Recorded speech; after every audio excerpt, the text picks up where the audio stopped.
You're welcome. I see that. Leah, it says it's live on YouTube. Yeah, I was just going to say the same thing. Oh, is it? Oh, shoot. I'm sorry, guys. That's bad. We're playing Jeopardy. We're live on YouTube, it says. That's what I always think when there's downtime, you know, like the Jeopardy song starts going through my head. This is why I'm showing the same, that it's streaming to YouTube now. Oh, yeah, it just popped up. It says live on YouTube. Are we good then? Are we good to go? Yes, we're good. Yes, we lost Becky. Is Becky here? I did say that we were going to take a 5-minute break while we tried to. Yeah, Becky's still here. Great.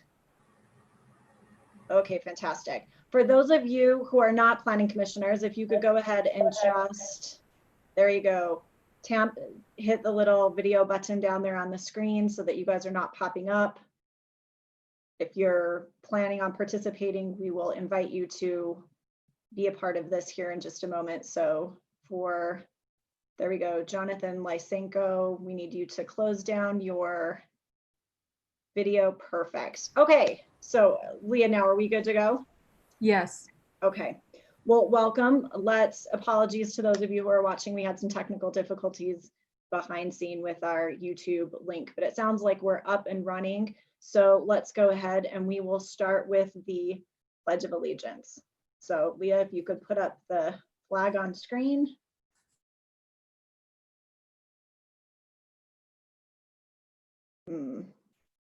Okay, we'll go ahead and get started. I pledge allegiance to the flag of the United States of America and to the republic for which it stands, one nation, under God, indivisible, with liberty and justice for all.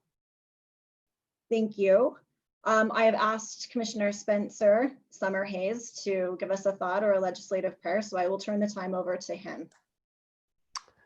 I thought that it would be good to have just a quick reminder of Memorial Day. And I think sometimes we lose sight of the fact that Memorial Day, though it does, quote unquote, it culturally mark the beginning of summer, it's a little different day. So we took a little time on our Sunday to kind of go back to the history of Memorial Day as a family. It was previously known as Decoration Day, has beginnings right after the Civil War, where families and friends would go decorate the graves of those who died in battle.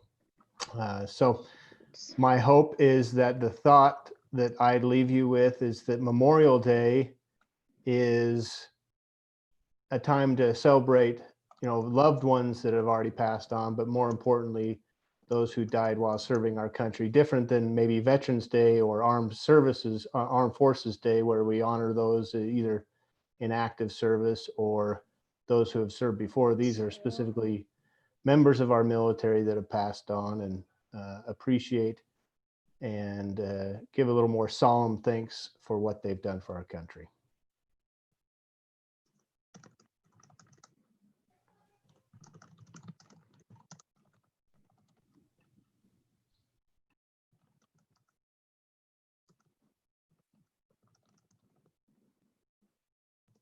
Shaylin, we lost you. We can see you. She says she's having internet issues.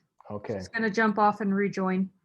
I could see her confused face while I was giving the thought. It gave me concern, but that's okay. It was a concerned face, wasn't it? It was. I hope I didn't say anything off base. No, but in the meantime, maybe we'll just, Yeah, I'm back. You're back? good. Okay. Sorry. Am I the only one that ever has it pop up and says your internet connection is unstable? I have Utopia. I should have amazing connection. I was gonna say Utopia, man. Like mine's never a problem. Occasionally I will, I'm but sorry. very briefly. Seems like if I pop off and pop back on. So, okay, thank you, Spencer. I actually didn't hear anything that you had to say, but I'm sure it was really, really good. Let's go ahead and turn to our first item on the agenda tonight, which is something that we had tabled from the last meeting. So this involves the conceptual site plan. for the multifamily development located at 555 North 400 West Street. So I will turn the time over to staff. Thank you, Chair Heyman, members of the commission. I don't plan on taking a lot of time, but I think it's important to at least honor the procedures, that the questions that were going to be asked from the last meeting, that there would be some type of information or answers being provided at this meeting. So I refer anyone of interest, if you want the details of that, in the backup material under this agenda item under the conceptual plan. You'll see a 513 memo. And then you open that up and you'll see it answers the questions from that meeting. I'm just going to hit the highlights and then allow anybody to ask a clarifying question. The first few questions that are listed in the memo are really about the traffic circulation, concerns regarding what is the criteria being used in a study of a traffic count. A little bit of questions and concerns about, are these counts taken during the down period of stay at home during the COVID-19 restrictions placed by the health department and the state? And then some questions about some access point and then really some infrastructure questions. So just in brief summary, a traffic study, as I point out, studies a lot of different data. They'll have national models that they use that are accepted by the engineering profession regarding traffic counts. They also have state data, particularly on your major arterial roads and highway systems that are managed by the state. And then you have specialized studies either done in a broad spectrum. For an example is Walmart area looked at the local traffic, and those studies are on record, but that's dated information at this point. And then you have the physical on the ground where they may send mechanical equipment out or a person out to survey it. And all of that data comes in and is modeled in a certain way based on the requested conditions. And so what the commission has the ability to do, either in a site plan or a conditional use, you have the ability to ask for a traffic study. And I know the applicant has anticipated that and has already ordered a traffic study, but the conceptual level is not really the detail level of looking at it. Conceptual is a time to talk about the issues that the commission would see that you want to see answers to, or how the applicant would mitigate. And then you would see that during a final application.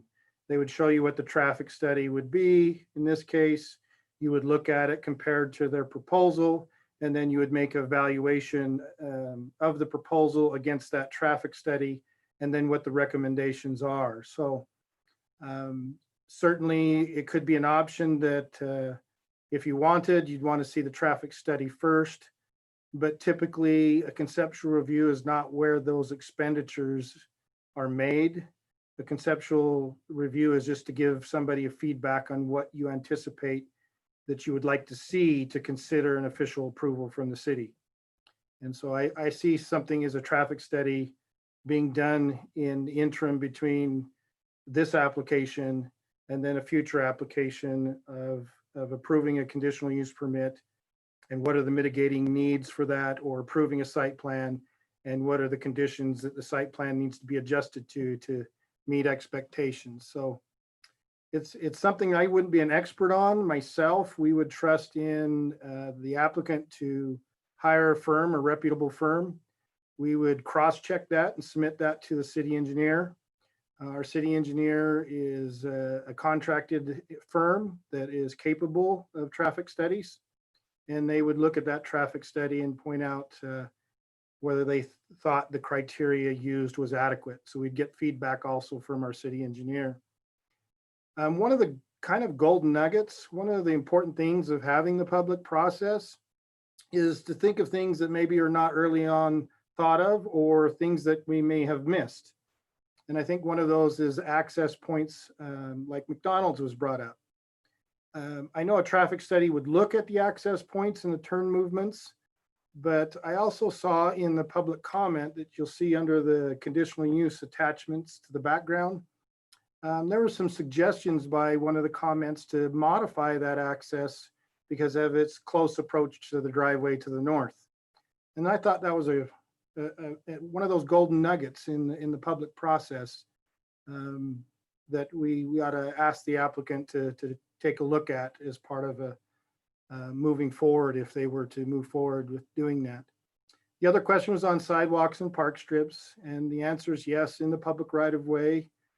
Anytime you do a redevelopment or new development, the infrastructure that is missing is to be installed unless specifically exempted by the city. So we'd anticipate that the sidewalk system and the park strips would be managed both on 400 West and also on Frontage Road. Another question came up with visitor parking. I think staff raised that. I think the public comment raised that. I think even the commissioners raised that issue. And I'll default the specific answer to the applicant. They did submit a modified plan for the parking, for the visitor parking counts, and you'll see that in the backup attachments on their revised update. I think another hot topic to discuss is the buffering, fencing, setbacks. I provided some answers from a very technical place of our ordinance, but if you'll look at the new exhibit that the applicants provided, they're moving from the 15 feet to the 20 feet. And so they did adjust their site plan to try to add some buffer. They do propose some new fencing along that north boundary line. And so there would be some screening and, some of the information about some privacy, I think it could be handled through some landscaping. And so I think those were good points to be made.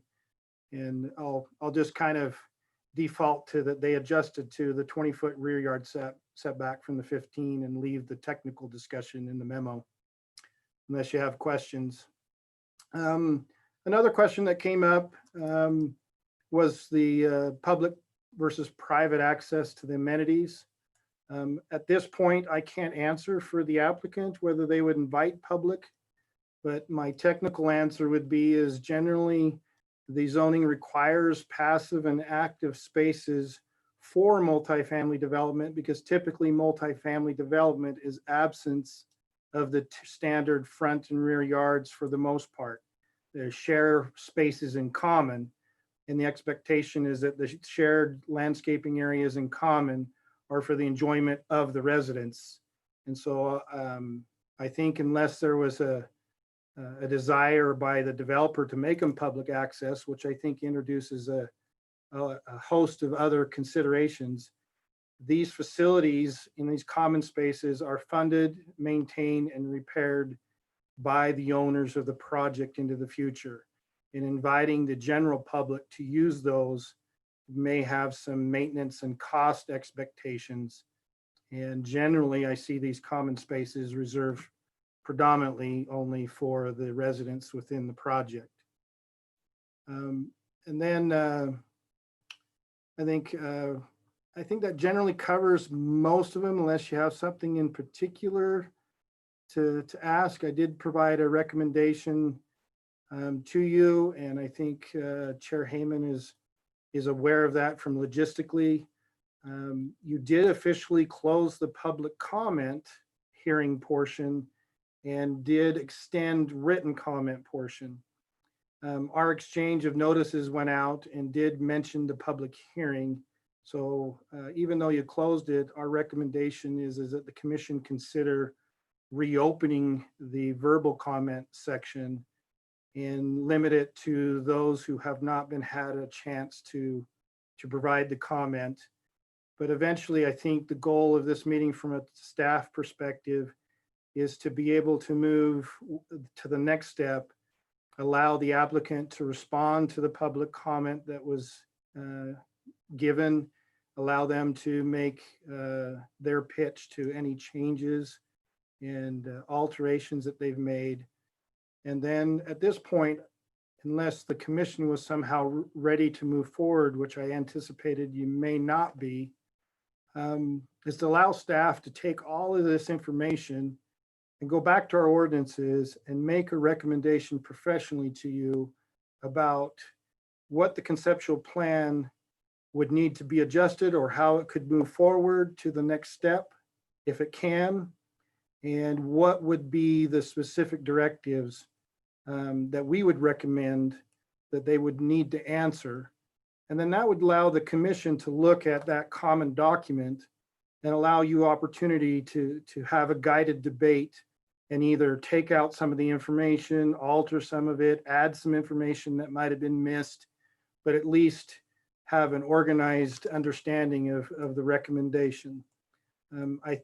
I generally think it's not to probably anyone's surprise on the staff reports that we think this has the potential to meet our ordinances, and would just want to make sure what that potential changes and alterations would be needed to meet them from a professional standpoint. So we don't anticipate you making a final decision tonight, but again, we're your professional staff. You make the final say of where you would like to go. So that's our quick answers and recommendation to you. Thanks, Corey. So typically at this point, I would ask if anyone has questions for staff, and I'm welcome to do that, or I'm happy to do that. I just know that we have some people who may be waiting to provide public comment, and we will have an opportunity to ask Corey questions about his staff report after the public comment period. So before we open that public comment period, does anybody have any specific questions of staff? Mine is just a logistical question. I had a number of questions last meeting that I wanted to ask, but obviously we wanted to hear from the public. I still have a number of questions that I'd like to ask, but I also still want to hear from the public. So, and I think some of the questions that maybe I have, the applicant can answer, but Corey could also answer too. So I'm just trying to figure out logistically, when is the appropriate time? Are we going to have just all public comments and then just ask questions that may or may not, people may not, they may have public comment based on some of the questions that we have too. So I'm trying to figure that out. Well, my anticipation, and it's up to Chair Heyman how you want to conduct it, but my anticipation in the memo is that you would take some time as a commission to have a dialogue about what you're seeing, what your responses are to the ordinances, to the public comment, and allow you sufficient time at this meeting so that I can take that information and synthesize it for the next meeting. But I could, verbally answer some questions that may be more simple to ask to answer during that dialogue. Well, and I'm fine waiting to ask my questions. I just want to have, like you said, Corey, I want to be able to have a discussion as commission and bring up some questions that I might have or others might have in addition to public comment that we're hearing. So here's going to be my recommendation, Becky. Oh, shoot. I'm sorry. I have dogs. My recommendation is that we go ahead and we, somebody walks by and they have to protect their house. So my recommendation, if you have maybe take 3 minutes, if you have a couple of questions, and let's ask those, but then I would like to go ahead and open the public hearing, and then we can,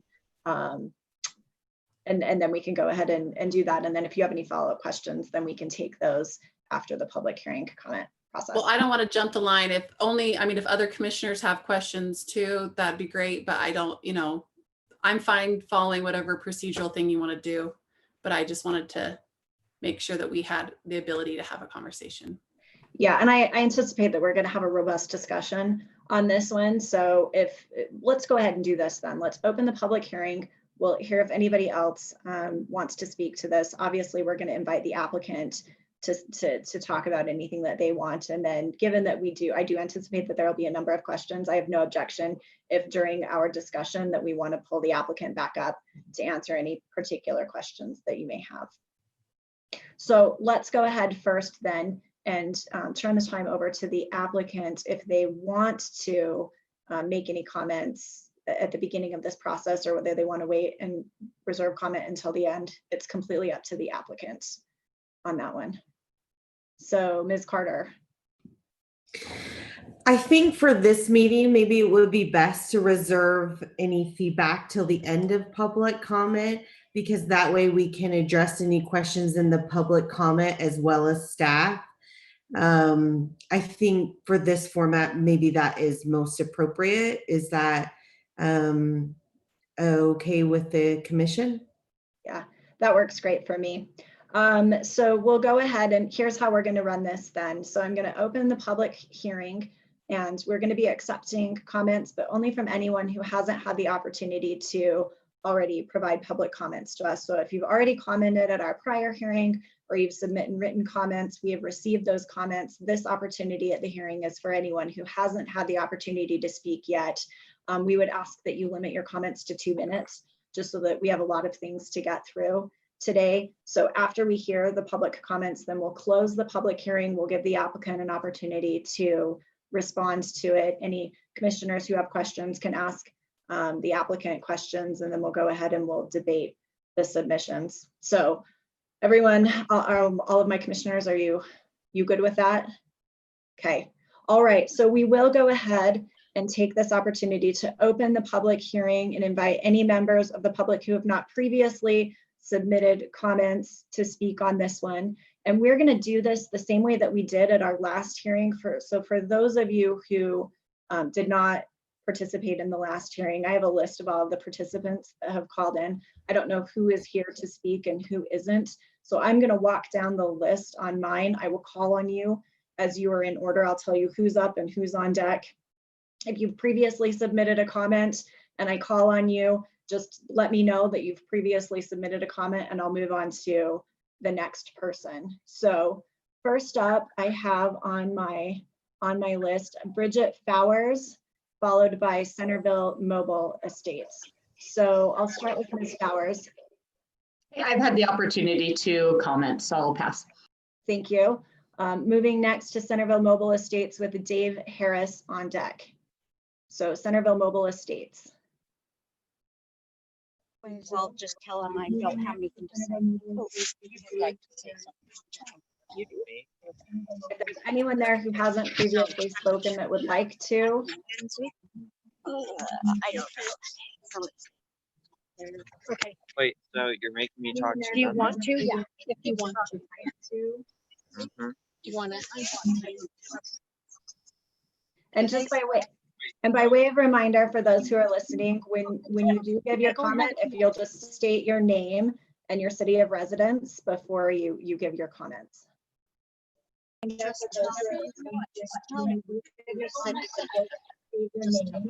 tell them from your heart how you feel. You'll be fine. So Centerville Mobile Estates, do you guys want to put it up on a video? Hello. Hi, if you'll just state your name and city of residence. Hello. Hi, my name is Revin. I live in the Centerville Trailer Park, and I feel very cautious and disappointed that I have got notifications that we were going to move out of here. And that kind of made me feel disappointed because I really like it here and I get to meet some new friends and very awesome people. And yeah, and since I haven't lived here for a year yet, this is very much the most weirdest thing that has happened in my life. But since I have lived here for pretty much almost a year, probably next week would be our anniversary that we moved here. So I'm just curious that if we are moving or not in the future. That's fine. I think we're kind of getting prepared for that. But if we're not, then maybe we can go back into our original lives and maybe just have a normal time together throughout the whole summer. But since COVID is around the year, I guess if we have to wait for that, then we could move out probably next year, if that was okay.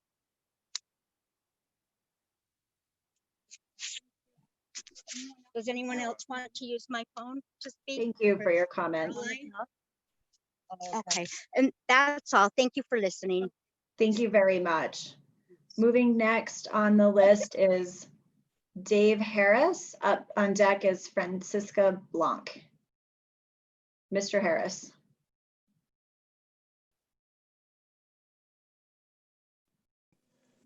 I don't know why you're asking me to comment. I haven't asked to comment. I'm just observing the meeting. Thank you. Thank you very much. And if you don't want to comment, you certainly don't have to. There's just no way for me to know who wants to comment and who doesn't want to comment. So I am just going through the list to make sure everybody who wants to speak has the opportunity. If you don't want to speak, just let me know like Mr. Harris did, and I'll move on to the next person. Next up, Francisca Blanc. On deck, Grace Olson.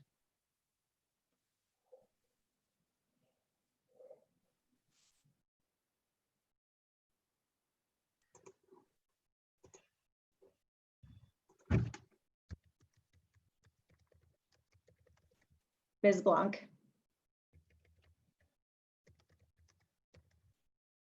Looks like we might have lost her. We'll come back. Ms. Grace Olson. On deck is Jerry Hatch.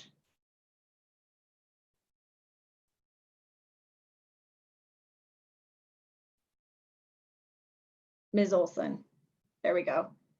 And if you will unmute yourself there. I've Great. had the chance to comment. Thank you. Fantastic. Thank you for letting me know. Next up, Jerry Hatch is listed here twice. Next up, Jerry Hatch. On deck, Jonathan Lysenko. Mr. Hatch.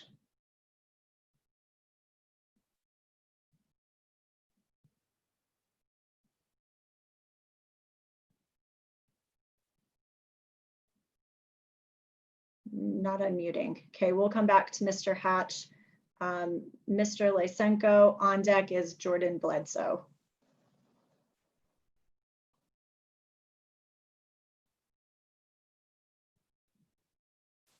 This is Jerry Hatch. I've already made comment, and your unmuting is a little bit slow, so you might have to wait until it goes through so they can speak.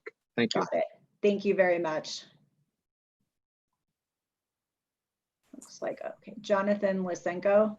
Hi, I'm Jonathan Lysenko, Centerville resident. I commented last week, but I had a short 2-minute comment if you'd let me address the commission.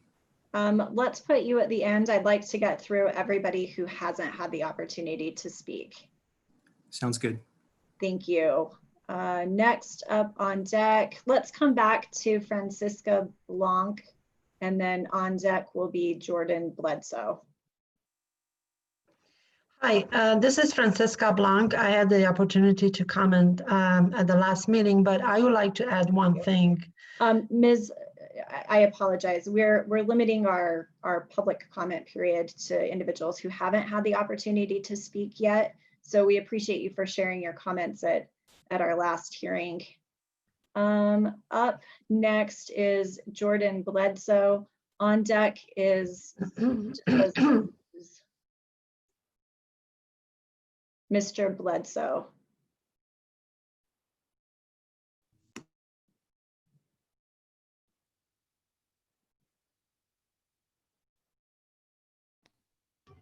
There we go.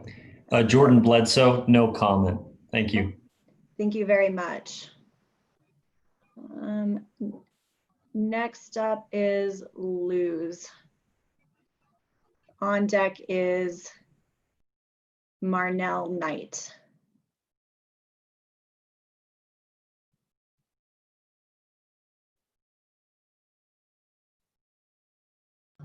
Hello. Hello. Hi, my name is Luz. Can you state your last name, please? Arenas. So I would like to speak, but my English is not good, so I'm going to try.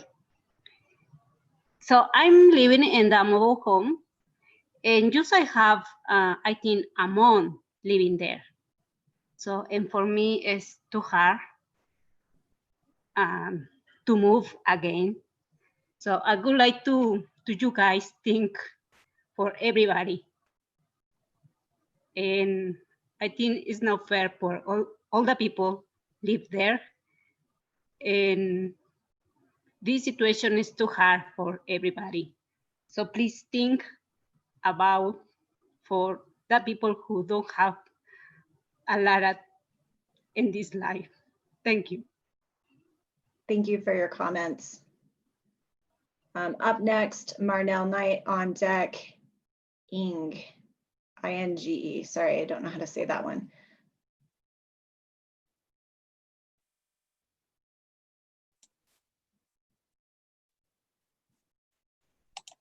Are you there? Yes, we are. Okay, I made comment last week. Thank you for your service. Thank you. Okay, up next, Inge, on deck, Lindsay Duncan.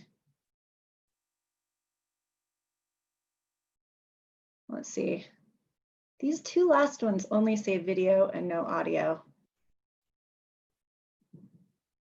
Leah, does that mean that they are not set up to provide audio?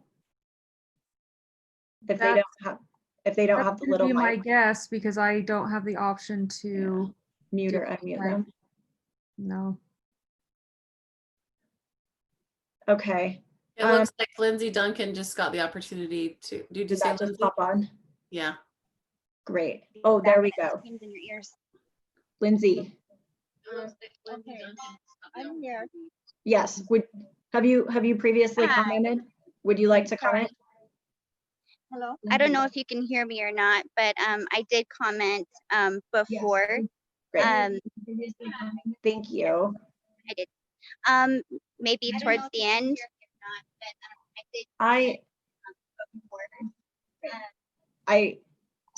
Okay, so it sounds like you've had the opportunity to comment before, and we appreciate those comments. Let me look at my list. The next one on my list is INGE.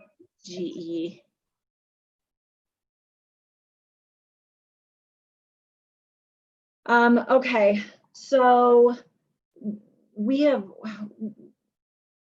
initially had only noticed this for, to invite people to speak who hadn't had the opportunity to speak at the last hearing, or to submit written comments. I've gone through the list of everybody that is waiting online to speak. It sounds like we've got 3 people who previously spoke that would like to provide additional comments. I'd like to seek the input of my fellow commissioners because I know that we have a lot to get through tonight. You guys okay with going ahead and letting those 3 individuals speak? I guess 1 minute, my 1 only- minute per person. My only concern with that is, there might be others who have respectively told us that they've already commented and wanted to, and that was it. And we're going to reopen it and have another 3-hour meeting and not really be able to accomplish very much. So I would almost encourage them to submit a written comment or something else for any additional comments that they have, so that we can try and get through this without having to go through another 3-hour meeting. Yeah, I'm actually persuaded by that. It wouldn't be fair. I would disagree though. I mean, it's a public hearing. There's plenty of times where we've had public hearings and people have stood up more than once. I mean, as much as we can, we should still, there's nothing like preventing someone. There's no rule that prevents someone from speaking more than once. So if we have the opportunity, it's 3 people. If it ends up being 5, it's not going to be a 3-hour meeting. I think it's not hard. Yeah, I suggest a compromise and that we limit whoever wants to speak again to exactly no more than 2 minutes. You guys all I good would with agree that? with the additional comment being Okay. received. I just want to make sure we're being fair here. So I had on my list, let's go ahead and bring it back to Jonathan Lysenko. I think he was the first one who asked to re-speak. So if you could limit your comments to 2 minutes, please.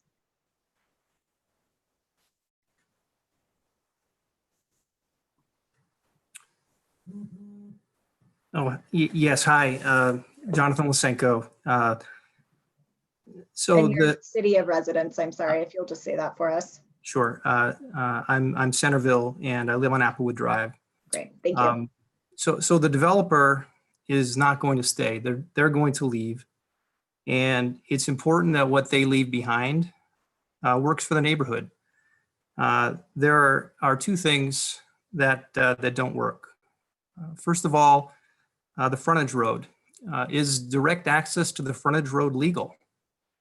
In the Centerville City General Plan for the Northwest neighborhood, the policy says, quote, "No future development shall front or have direct access onto the frontage road." The existing development has no direct access to the frontage road and hasn't for 45 years. It's a fenced sidewalk. I would ask the Planning Commission to understand if direct access to the frontage road complies with the general plan. The municipal code says that unless a proposed use will comply with applicable provisions of the general plan, no conditional use shall be authorized. The second issue is the buffer. The general plan says that a buffer between low and high uses is needed, such as distance, a visual barrier, or sound barrier. I'd ask the Planning Commission to understand what buffer is being considered between low residential Applewood and high density development. The Planning Commission has done an effective job in other cases of shielding the low residential from the high intensity use, such as the 50-foot grass strip between Pinea Townhomes and the homes on the east, and the 50-foot hill between the homes and the Centerville Elementary. I'd ask you to assure that an effective buffer is here too. And the duplexes do not count as a buffer. I'd encourage the Planning Commission to ask these two questions to understand if the development is complying with the provisions of the general plan. Thank you for volunteering. Thank you for caring, and thank you for listening to our neighborhood. Thank you very much. The next person who had asked to speak again was Francisca Blanc. So let's unmute her. There we go. If you'll limit your comments to 2 minutes, please.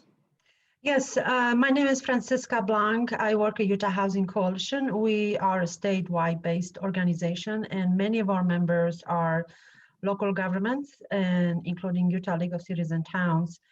I've read through the documents that were submitted to the Planning Commission today, and one of my questions is in regards to the comment that was made by the Davis Community Housing Trust. And I'm wondering why the city staff did not provide an answer related to the moderate income housing plan as part of the general plan of the city, and how the city will report to the state, and then the end of the year, the loss of the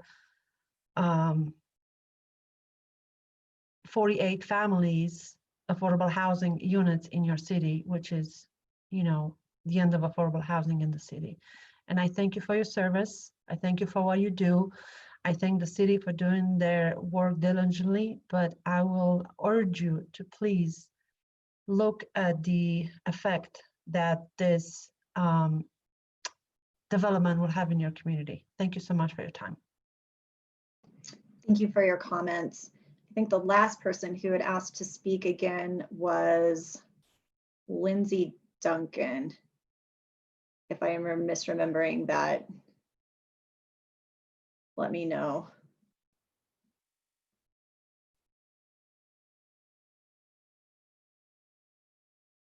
Ms. Duncan.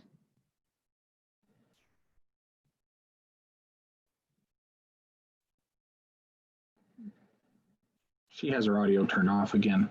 Yeah. There we go. It just popped up. Hard to try and navigate this. There we go. We're all learning. It's all good. It's on? Oh. Is it off? Yes. Ms. Duncan, we can hear you.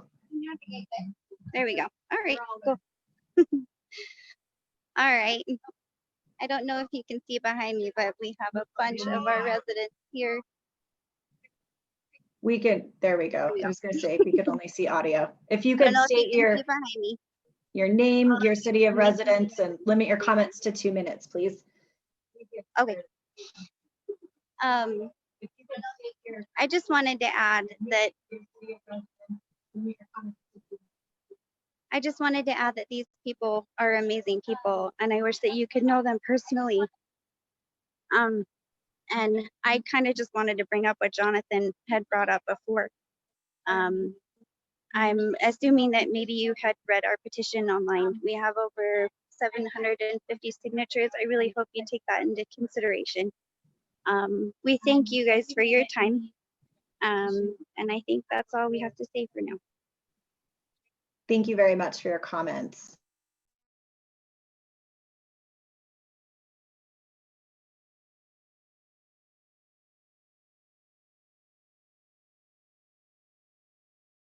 Shaylin, you're muted again. Hold on. Okay, am I here? Hate technology. Okay, so thank you very much for everyone's comments. It looks like we've made it through everybody that was on the list. So before I turn the time over to staff, or before we debate the merits of this HIVE proposal, I want to start by saying how much we appreciate everyone who submitted comments, and particularly those who came forward to share their personal stories. We heard what you had to say. We read each and every one of your submissions, from residents who've lived in the Centerville Mobile Estates for decades, down to our youngest commenter, Raven Pace, who he attends Spectrum Academy. He loves his house. He has his own room. He can walk to his grandma's house, and he asks us to help us and vote for our side. I know I speak for everyone on this commission when I say that our hearts go out to our neighbors who are being impacted by the decision to move forward with this development. As a planning commission, our job is not to pick sides.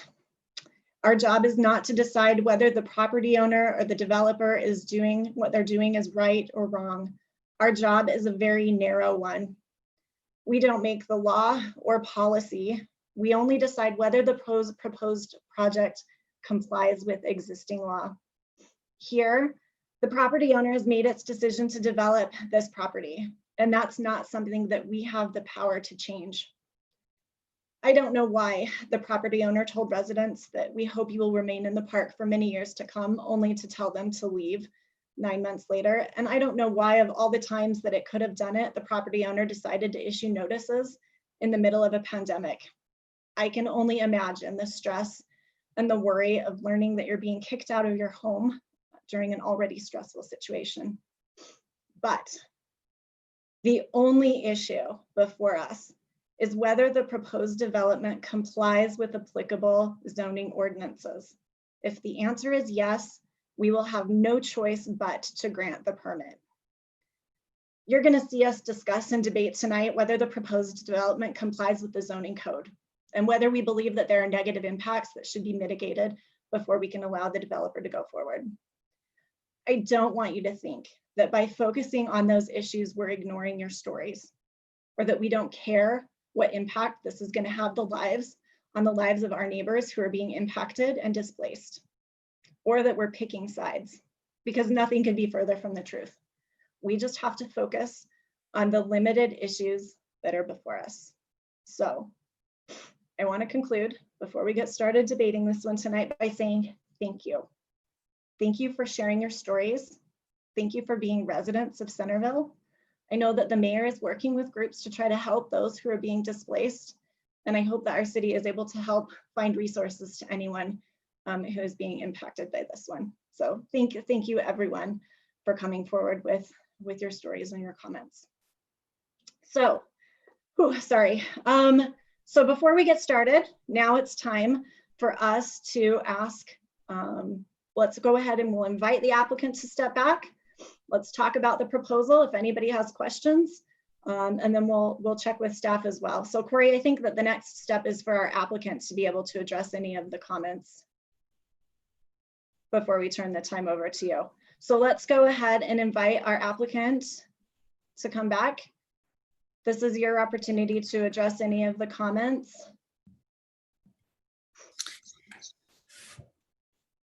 Thank you, Commissioner Hayman. I do want to take a couple seconds and echo the sentiments that you gave as well. I do want to speak to the Centerville Mobile Estates residents and let them know that while we are still currently pursuing the project, we are actually currently engaged in conversations with several housing advocates, nonprofit associations, and local community groups to formulate a plan to provide assistance to the mobile home residents to find suitable housing arrangements moving forward. And those plans will be solidified as the project moves on. And so that is our plan there. I also want to address comments today that are given by residents of the other side. I know there's concerns, and we'll address those as well. I do think I would appreciate, and I'm not sure if this is appropriate, Corey, to maybe actually reverse the order and have the Planning Commission talk about some of the things that they're concerned about, to make sure I'm addressing them appropriately. That was at the top of the meeting last time. And obviously that was appropriately taking a second seat back to the mobile home residents and their concerns. So we believe that what we have turned back in largely addresses information that impacts visitor parking, landscaping percentages, street lighting, etc. And I can speak to that. And maybe we just start the conversation that way. But I'm also open to, if the Planning Commission wants to say what their concerns are, I can talk through what our current plan is and our modifications that we made in the last 2 weeks. So I don't know. I guess I am looking to staff to give me a little guidance. What do you think would be the best way to navigate the rest of the evening? Great. I know that we have a lot of comments to get through. There have been a lot of questions that are raised. I know that I have a big long list of questions, and it sounds like Becky and probably others may have a list of questions too. So maybe just would be best for you to start, and then I'll start addressing them if that's appropriate. Does anybody have any concern with what if we were to do this? Because I want to make sure that you have the opportunity to address our questions. And I know that there have been a lot of them. Does anybody have any objection if we go ahead and we ask our questions of staff, and then we see if the applicant wants to address anything that we've raised? Anybody have any concerns with that proposal? No, we're good. Okay. Yeah, Chair Heyman, I think it would be good to just have the commission ask questions of staff and the applicant. But I still think you afterwards need to reserve time to talk amongst yourselves also. Yeah, I would agree with that. Let's go ahead and do this then in order to try to keep it orderly. Let's start and ask any questions that we have of you, Corey, and then Darlene, if you want to raise your hand, if you want to jump in there at any time, I'm okay with that too. Okay, and I do have a co-applicant on the line, Dane Smith. And so I may refer to Dane throughout this as well and have him pop in. He specifically worked on the traffic study, and I think we'll have some good insights there as well. Okay. Corey? May I suggest that maybe we go in order as commissioners on questions directly to Corey so that we're not duplicative? We can kind of check things off. I don't know. I think that's great. And Becky, you started it off. So do you want to, can I put you on the hot seat? Do you want to start first? Sure. Okay. Okay, I just have a couple questions. Some of the questions are meant specifically for Corey and the applicant, and some of the questions are meant for Corey to help us and sort of help everyone understand some of these concerns so that we understand why we're making the decision that we're making. So first and foremost, this is a question that has been asked, and I just wanted to see if you can give us a little bit of insight on this, Corey. Is a couple people in their comments have asked, and a question that I'd like the public to understand is, what is the requirement for Centerville to have affordable housing? And as we, if we approve something that doesn't allow for, that gets rid of affordable housing in our city, does that mean that we have to replace it someplace else? Are we allowed to? How does that affect the House bill that was passed recently that requires us as a city to provide steps and measures that show that we are trying to provide affordable housing? And if you could just have a little discussion about that so everyone understands that. Sure. I'll in attempt of time, I'll try to be brief because moderate income housing is a real complex issue. Right, of course. Certainly can't be answered, very easily, at this point in the process. But I think I'll step back to understanding the moderate income housing rules, general context, and our moderate income housing plan that's referenced. The position that staff is taking on the moderate income housing and why we've not maybe directly addressed it is that under state law, moderate income housing is at the obligation of the city to look at what the state expectations are and to take reasonable measures towards it. It's not currently in a format to obligate a development to provide it. So it's an issue that we're to Well, take. what about the city? Not a development, but a city. Yeah, the city is just to use its zoning ordinances and its general plan, its future land uses to encourage and promote the development of moderate income housing. And has very stringent categories and ideas for you to look at, as well as they broaden it up to any other strategy that the city can creatively come up with. And so the position of the moderate income housing plan is it's our responsibility as a city to try to encourage the development through zoning and through our general planning and our future endeavors. But it's not reached a level that we use our land use administrative decisions to obligate a developer towards it. I think that's a subtle difference between our encouraging the opportunity for it versus using our administrative decisions to obligate a developer. We're not at that point to obligate private development to provide it. So this is a unique situation where a piece of property does have housing at a level that qualifies as moderate income housing. As that housing is, in this case, potentially being displaced with a different type of housing, it doesn't obligate the city to replace it on a 1-to-1 or a 2-to-1 or a 5-to-1 ratio. What it does is it tells us that that's a loss. So if this development were to go through and displace those number of units, it shows as a net loss to us as our affordable housing, which will then reflect in the end, how successful are we being with promoting and trying to assist those in need of affordable housing. So it would be detrimental to our count and would add at least a burden on the city to recognize that loss and then look at other strategies and other areas to try to make up that difference. To some extent. And I know that's the requirement for the House bill. The requirement in our general plan does require that we always take steps to include affordable housing in our city, right? Well, yeah, we do the same thing. We repeat the state obligations that we're under as a municipality. And we've identified, I think, 5 strategies in the moderate income housing that the city might try to do.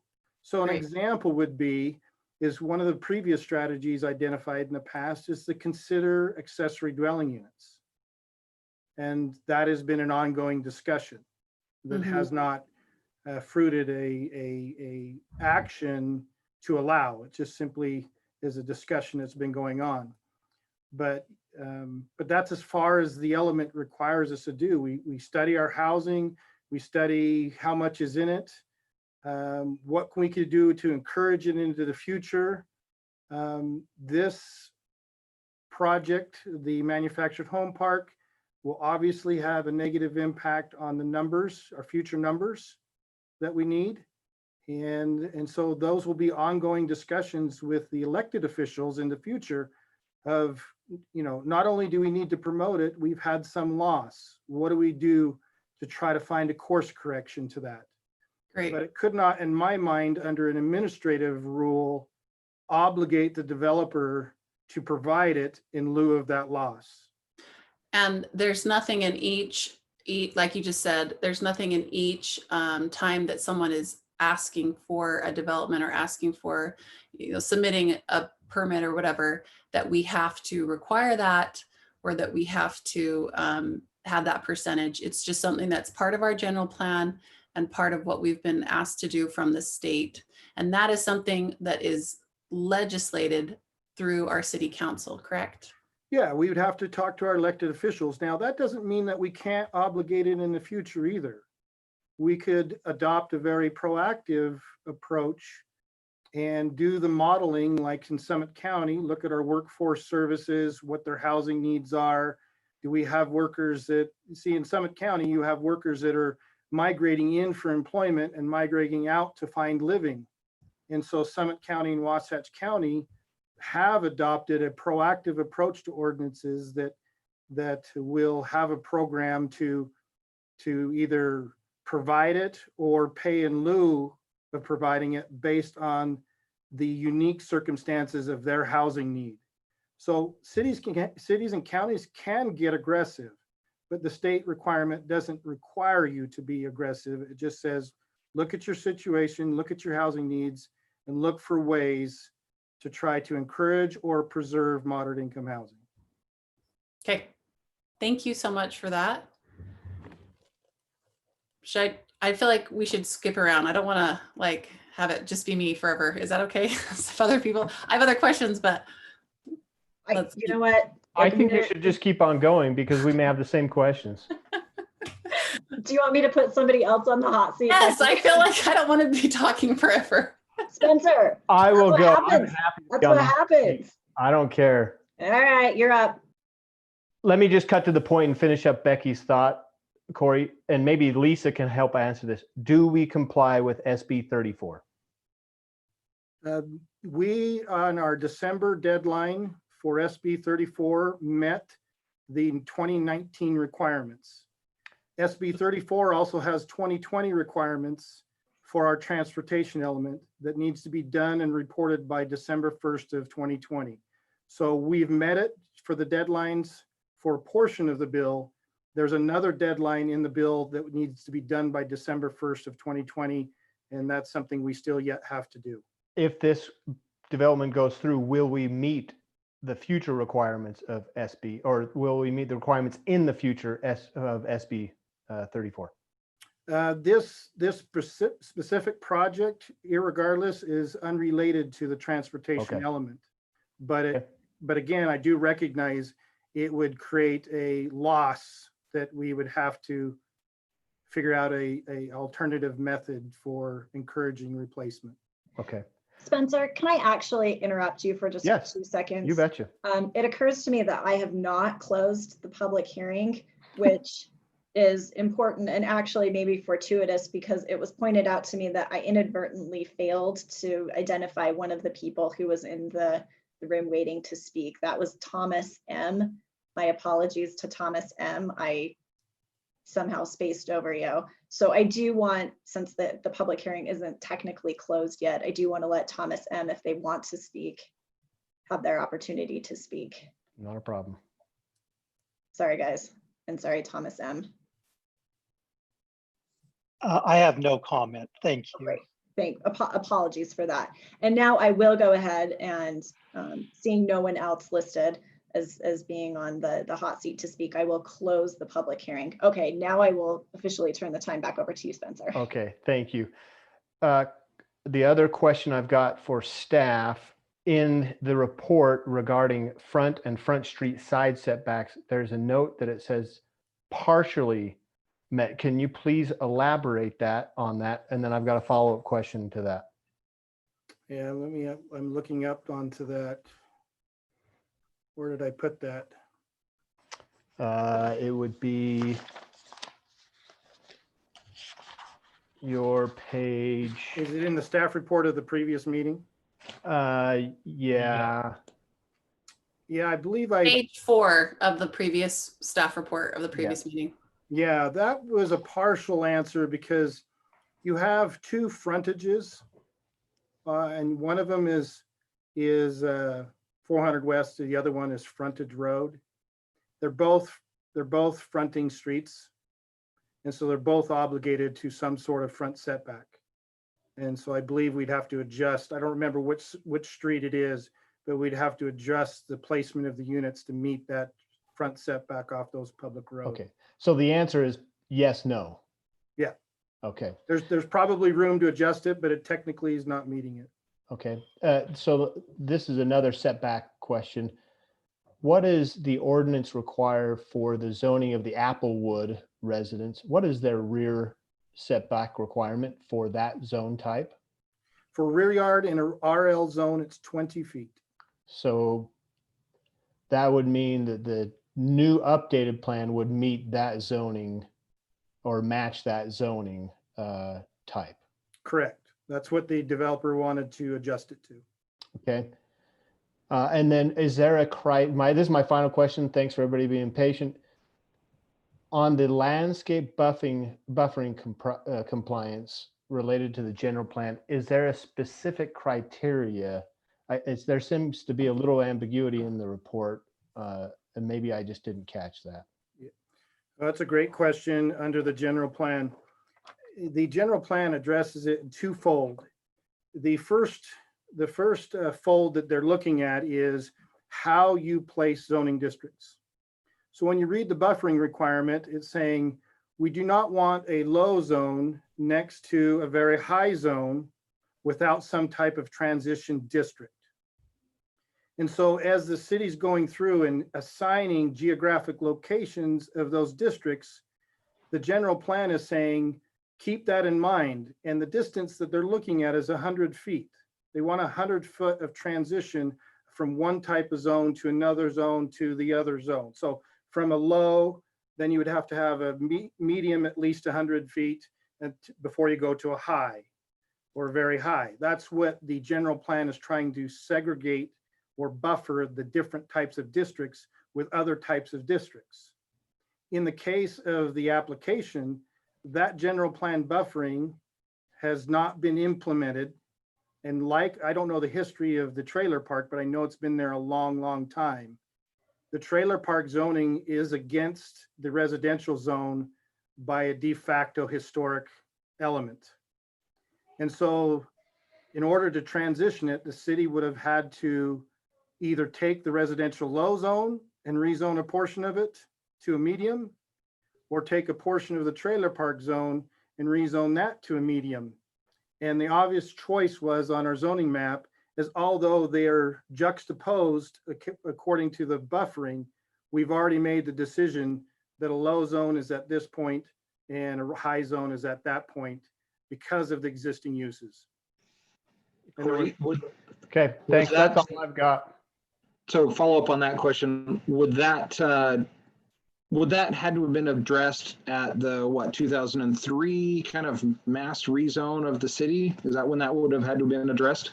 That would have been probably the prime opportunity to address that. And they may have, because I wasn't here in 2003, but because of the existing land use pattern, they chose to try to force a different district.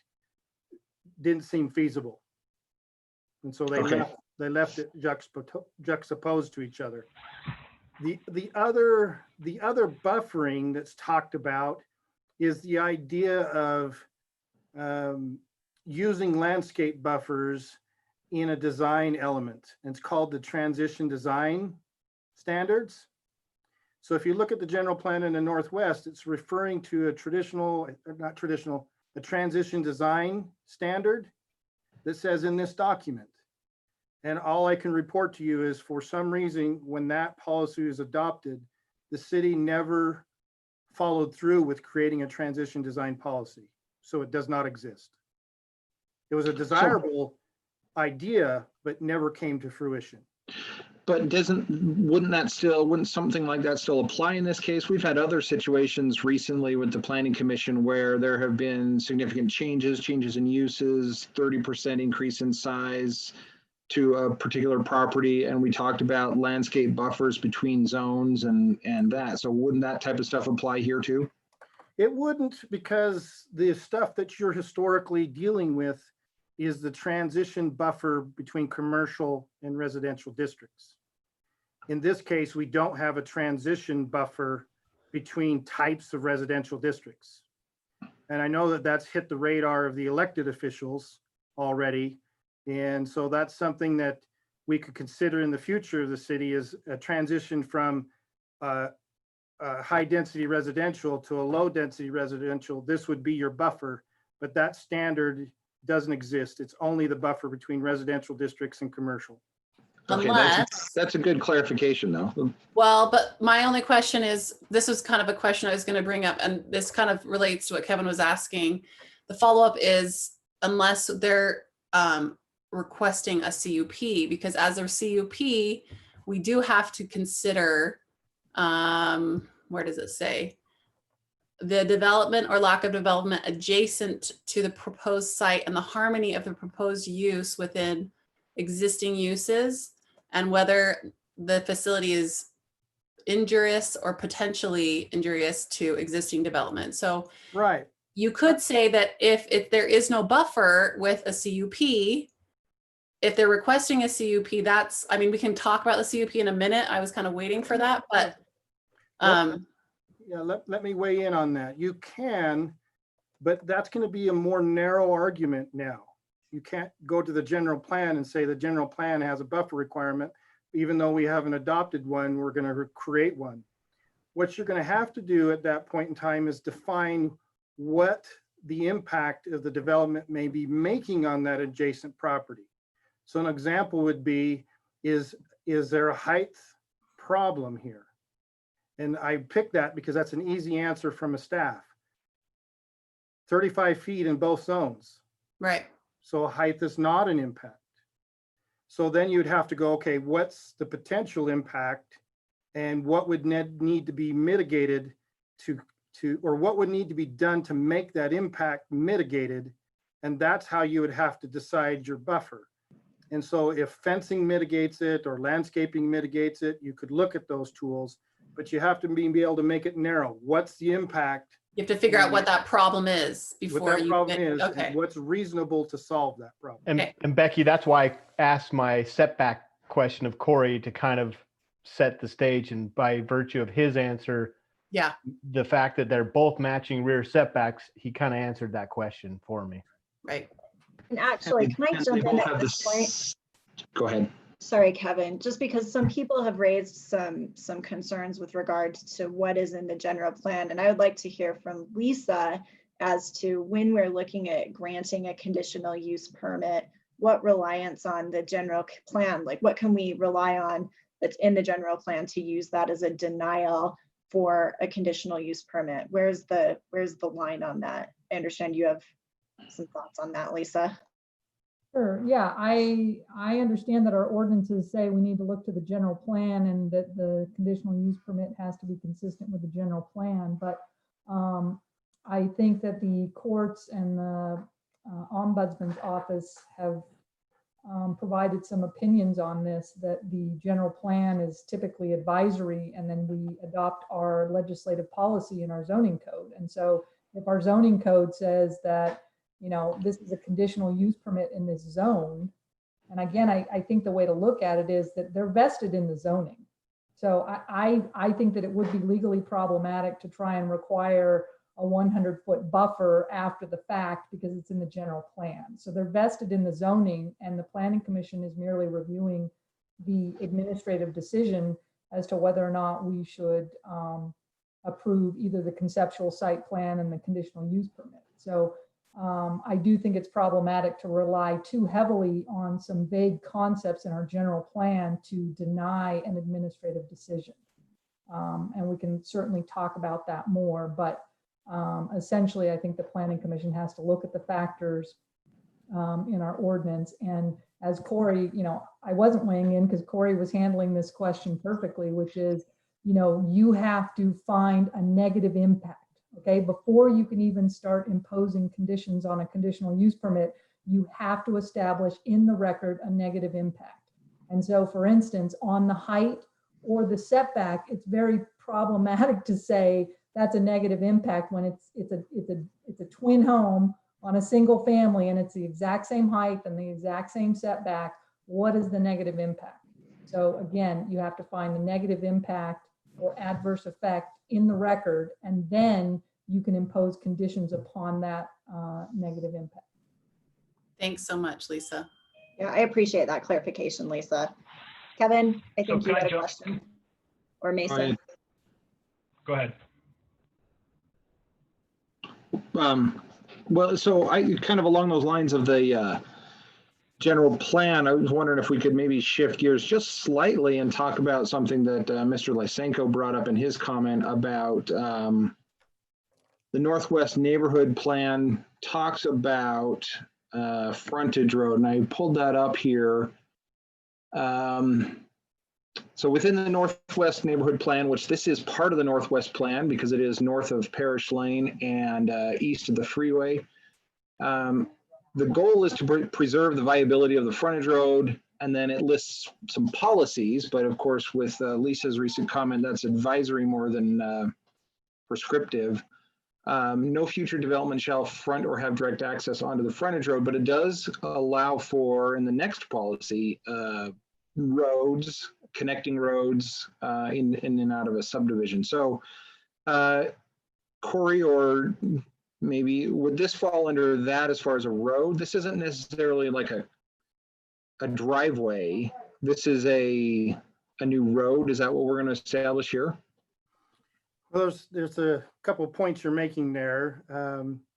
Just by way of, for the record issue, no development along frontage road is the intention along that frontage road that we don't want single family development having individual driveways out onto frontage road. That would create a dangerous situation to have individual driveways.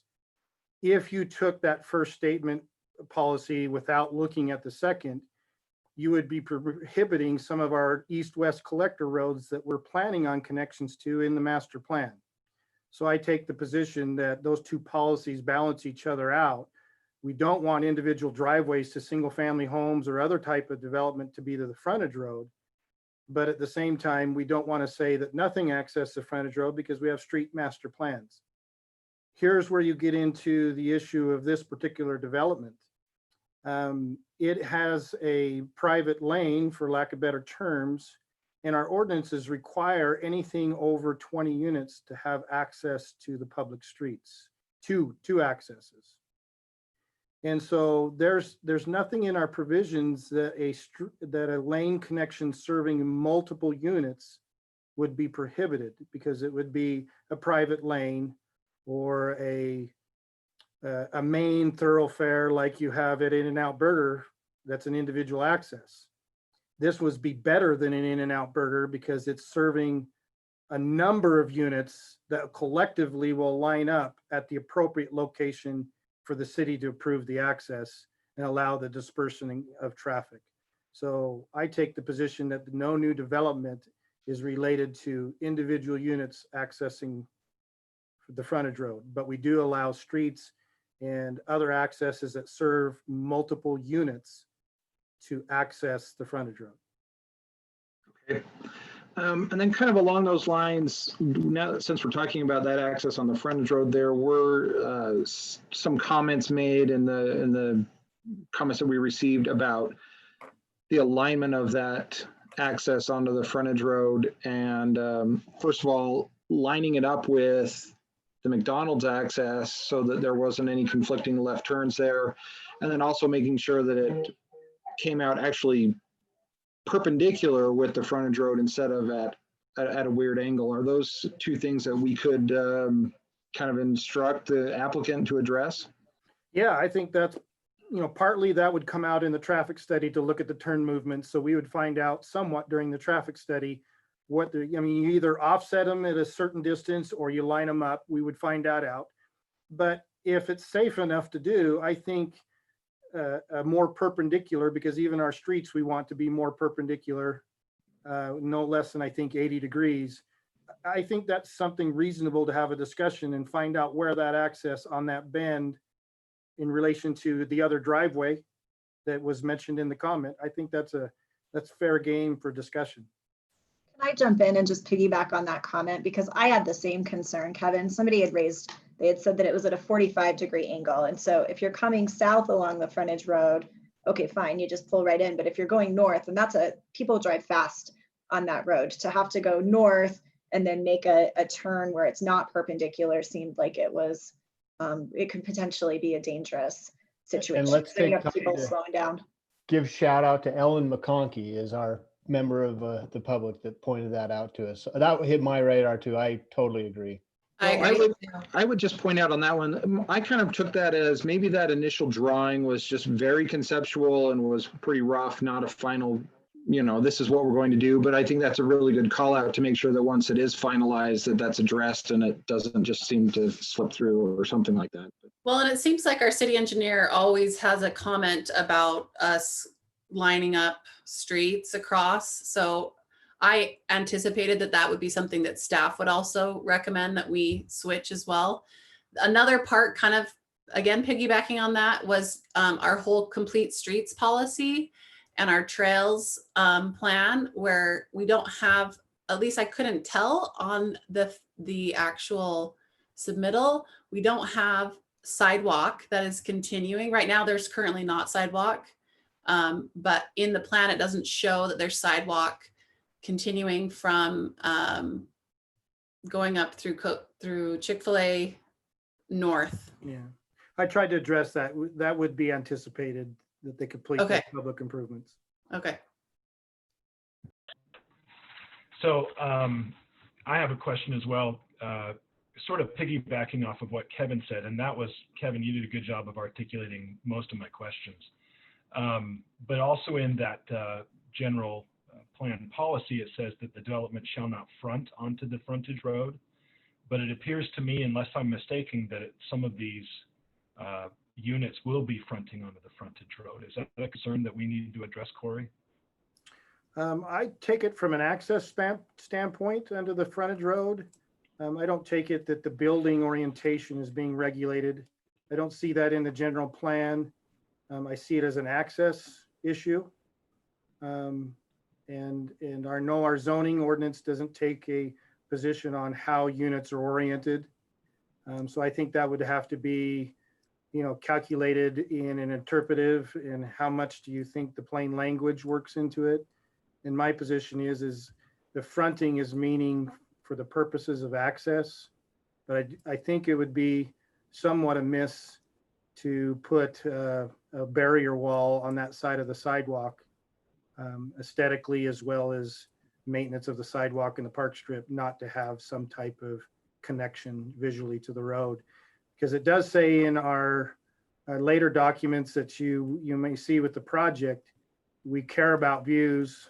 So I anticipate in the future that this would be converted to a planned unit development for sale, for ownership. And part of that criteria and a PUD approval is the aesthetic values.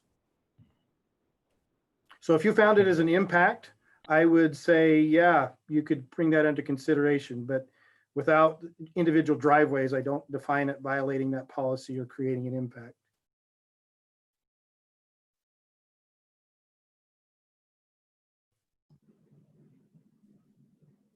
I have more questions if people don't want to go. I am all for just jumping in. It's the way we do it in the normal course. So just jump in, and if people start talking over each other, we can duke it out as to who gets to go first. Should we move along to parking stalls? Do people want to talk about that at all? Or, I mean, I feel like that's something, at least for me, I want to talk about. And I don't know if anyone else has questions about that. I had a question about parking. So why don't you go ahead and start? Yeah, it tends to be a discussion that we have often. And one concern that I have is that I still feel very uncomfortable counting 2 stalls on the duplex parking, because I don't think we have a precedent for doing that. And I also feel like we're underparked in this situation anyway.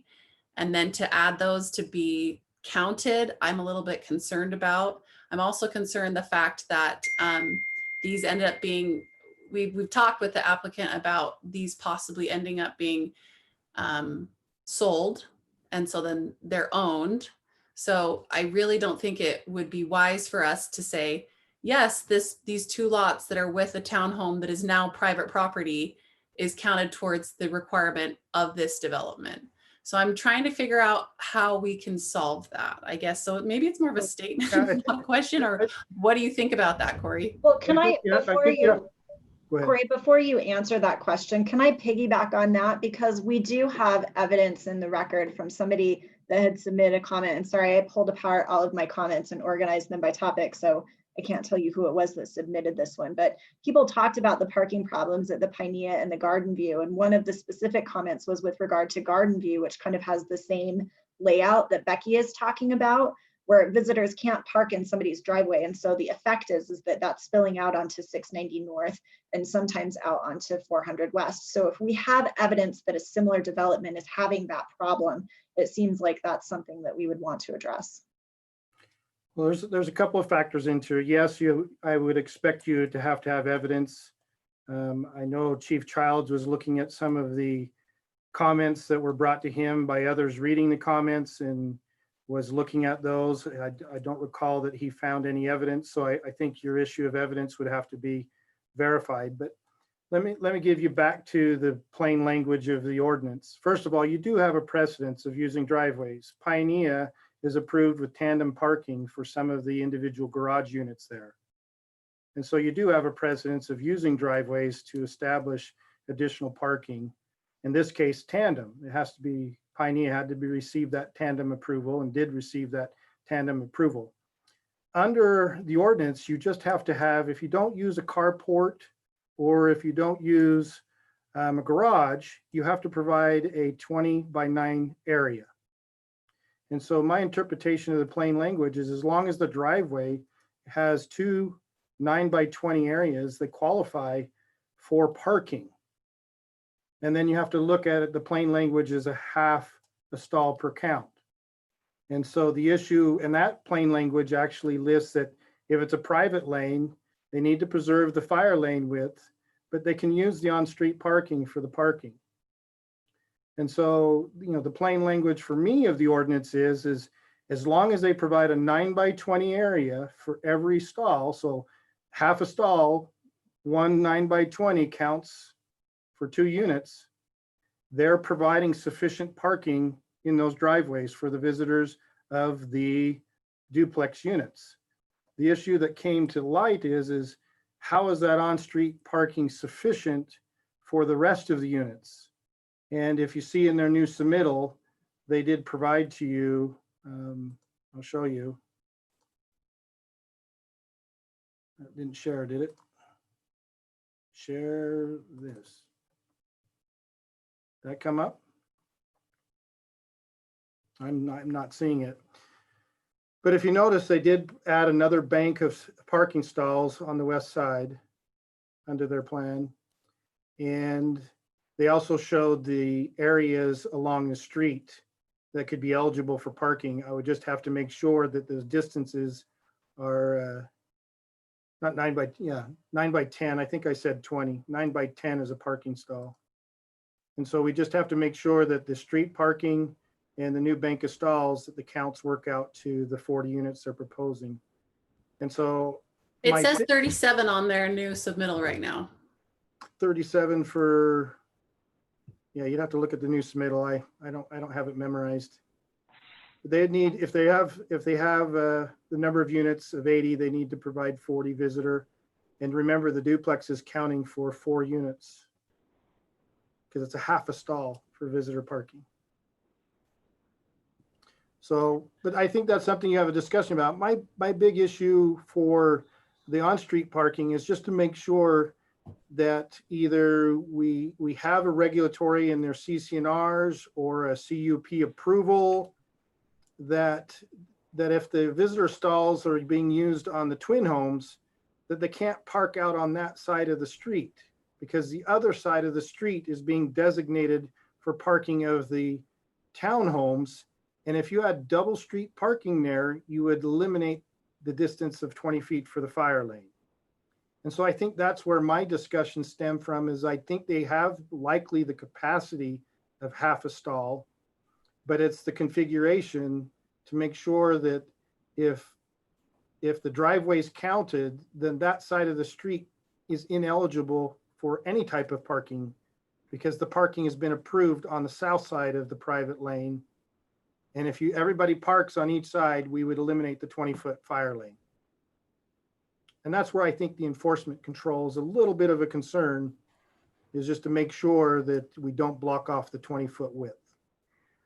Well, and the other question that I have is, then do you put in the CCNRs to the land of those townhomes when you're selling them, that they must allow that parking? Or like, what happens when that's sold and that is then private property? What? I think that's what you're addressing is, one, is any site plan approval or CUP, be clear about the expectations of the development, because that's where our enforcement relies.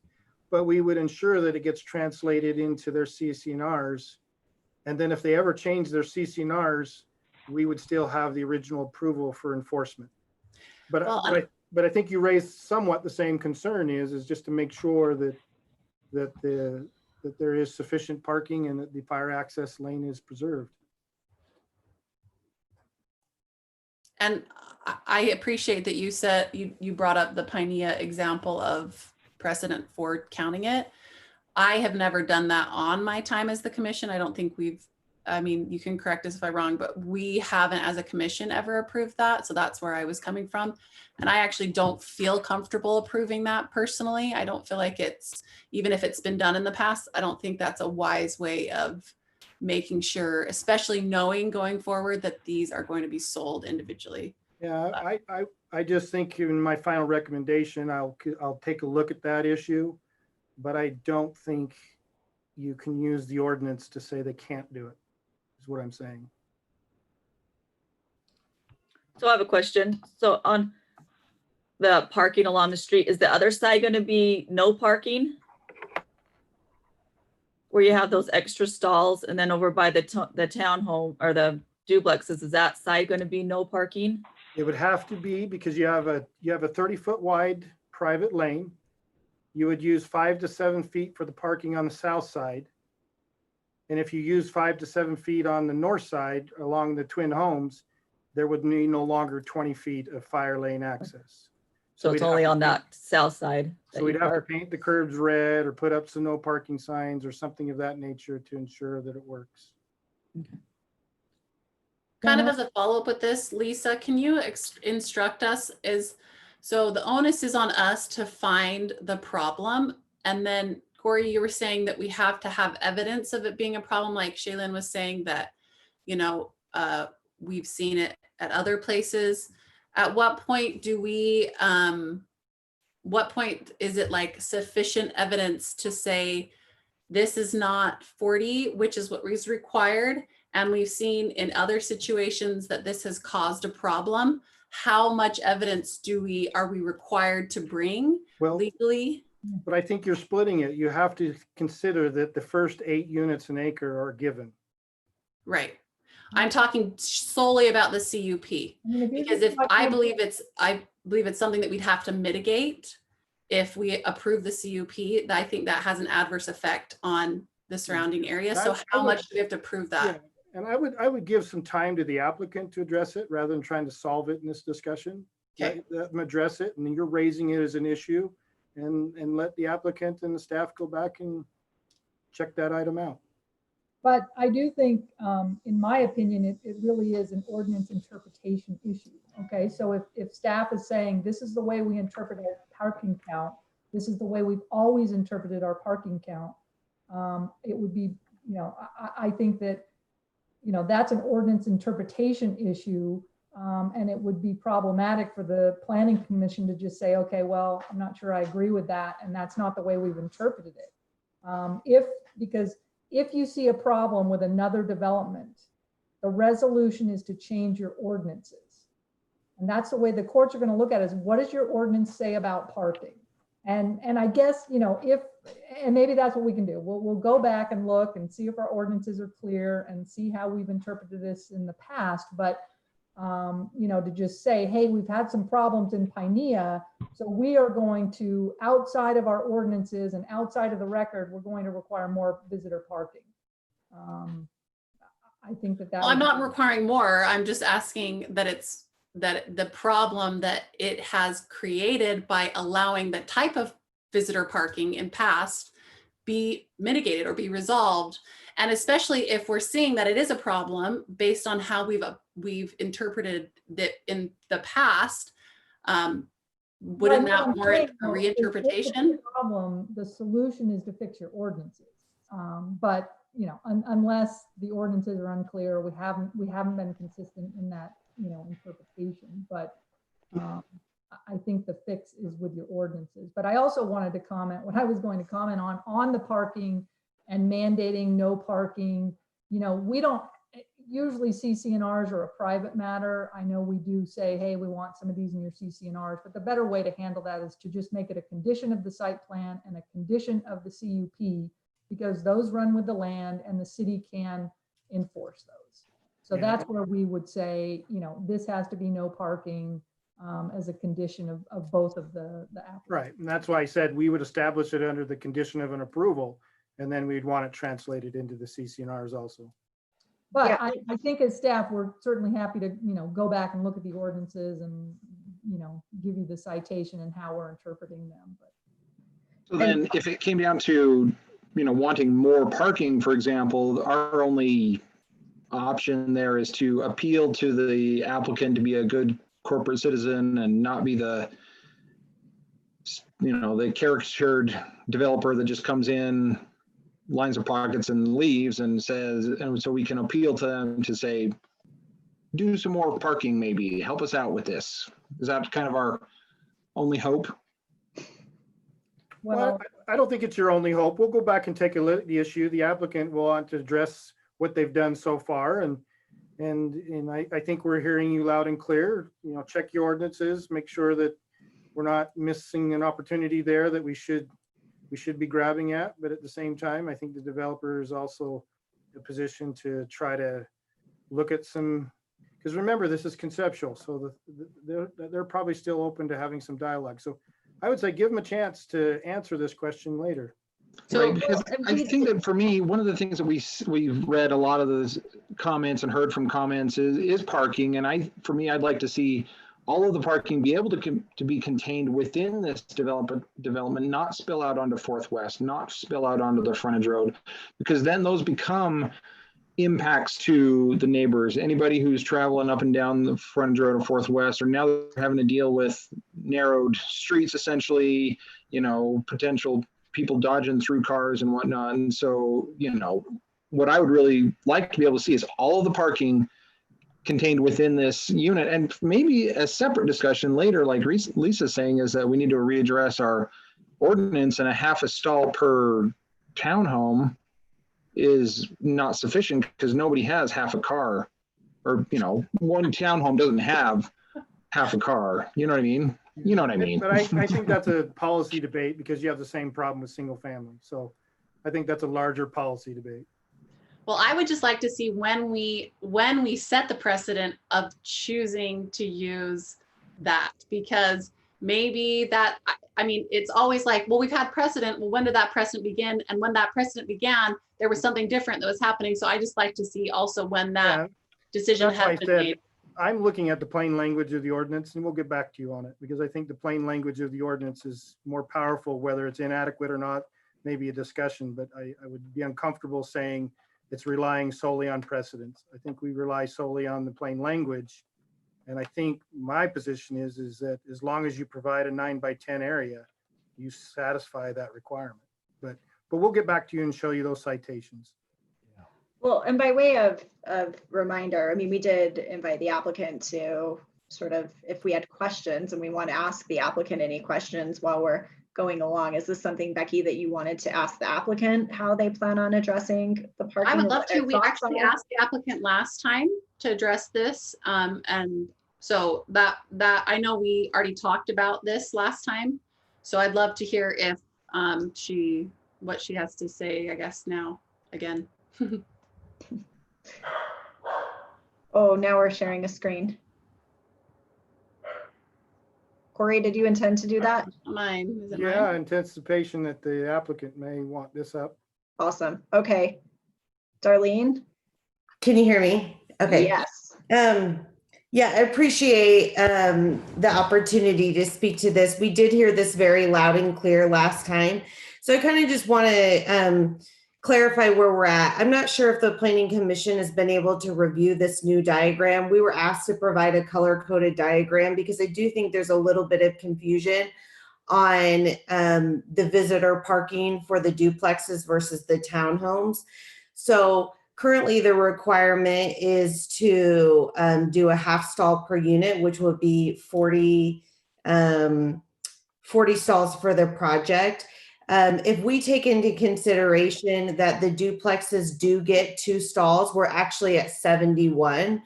So what we wanted to show was we did feel that due to the plain language and really in the spirit of a true visitor on the duplex, having 2 stalls that is 20 feet deep in your driveway would be sufficient for a visitor for the duplex. So we're setting that aside and saying, we feel like that product line is good. They have 2 visitor stalls per unit, which is a 4X of what is required. So then we flipped to the townhome side and we actually added a variety of more stalls. So the red stalls only reflect a true count to what is the townhome, and our parking ratio on that is a 0.59. So we actually exceeded the half stall per unit on just the townhome, and that doesn't take into consideration the visitor stalls for the duplexes. So we I didn't. think I misread that then. I'm sorry. When it said 37 stalls, I thought that was the total, but the 37 is just the red is what you're saying. Yeah, so 37 is just the red. So that's Okay, just that's a lot. I'm so sorry. The feedback that we got was loud and clear is you really need to be in compliance townhome side. And so we added a variety of stalls to do just that. Awesome. Thank you. So that is where we're at on the parking. I also want to speak to, we are totally open to a regulation like staff and Lisa mentioned for a parking restriction on the other side. It's very common that those are regulated in a CUP. We can put that on the plat. As well as put it in the CC&Rs, but we understand that both would have power to weigh through the life of the project, regardless if the HOA comes and goes. I did take some notes based on some feedback of some other things that were said. So I don't know if you'd like me to go back and just address some of those tidbits, or if we have more questions solely on parking. Let me follow up one quick thing on parking. Appreciating that those red markers on the diagram there are, the townhome visitor parking, I guess, right? One of the only concerns I have with that is that if on those townhomes that are fronting the frontage road, certainly the northernmost ones, and potentially some of those townhomes that are fronting Fourth West, the incentive for those ones might be to just park on the frontage road or Fourth West, because the visitor parking is kind of far away, right? And so it's gonna spill out, not because there's not available parking, but because of proximity of parking. And I'm not sure if there's a way to address that part of it as well. Don't we have no parking along frontage and that area of Fourth West right now? I think we have a no parking sign right just north of, I'm almost positive we have a no parking sign just north of Center Point on that west side of 400 West. I think that's something that I can raise with the police chief and we can verify what's there or not there. Yeah, I do feel like that's a fair point. It was slightly intentional on where we positioned it, because we do also agree that the frontage road is more highly traveled. And so we wanted to honestly encourage our visitor parking to actually come into the community. It connects with all the sidewalks, which we also felt was appropriate for the project. So we could potentially adjust it, but there was some intentionality based on where that was to kind of encourage visitors to make a more safe choice when they were coming to visit friends, and feel like they also had a sidewalk access to move about the community when they were visiting on site. Okay, thanks. Thank you very much. Okay, does anybody else have any, let's maybe take it by topic so we can mark it off our lists. Any other concerns about parking? The only thing I guess I wanted to bring up as the applicant is that I can't speak to all the other product lines, but I'm not sure that every product line in the communities that we've been discussing actually provided 2 parking stalls within the actual unit, in addition to the visitor parking stalls. And so that was something that we intentionally did in our product line, was to have a side-by-side garage. We didn't want a tandem garage. We've worked with other municipalities who have said, hey, you give us a tandem, you're trying to meet a parking ratio, but let's be honest, no one's really using that. It comes as a storage space. So that was very intentional, because we know that a lot of times visitor parking, the real true issue is that the residents inside the community are using the visitor parking. And so that was one of our ultimate goals from the get-go, was to provide 2 cars side by side that was usable for the residents, so that they would actually use the facility that they had to park their vehicles. The tactic for that is to create the alleys that they can't use to park their cars, and they have to use their garage. Yes. Which will also be restricted in the governing documents, that they would not be able to park there as well. Thanks. Does the applicant or any of my commissioners have any other issues that they want to touch on with regard to parking? Just, and I know it's already been talked about, Corey, you're going to look, Becky, you think that there's a no parking sign along the frontage road for parallel parking on the frontage road? Is I don't that know about what the frontage road. I'm pretty positive on Center Point. on 400 West? Yeah, on just there. I think it might be like, there's a time, I just rode my bike the other day on it, and I think Right. there's a time limitation based So on Google Maps, on Google Street View, as of June 2016, so it's a few years old, but I don't think it's probably changed. It says no parking between 9 a.m. and midnight. And that goes right there by the theater up to the trailer park, but it doesn't continue north of the entrance to the trailer park. And there's nothing on the frontage road. And I think that was one of the concerns from the public, that Yeah. that same Ellen McConkey who gave us the great tidbit about the 45 changing that to a particular. She gave us the saying, okay, well, if you get parking on the frontage road, you're going to have an issue with sight lines looking left and right and getting out of absolutely development. Right. And Right, I think I'll check- that could fall under, I believe, Lisa, you can correct me, and Corey, but under the CUP, part of the requirements is health, safety, and well-being, and that's a safety issue. So at least for me, it is.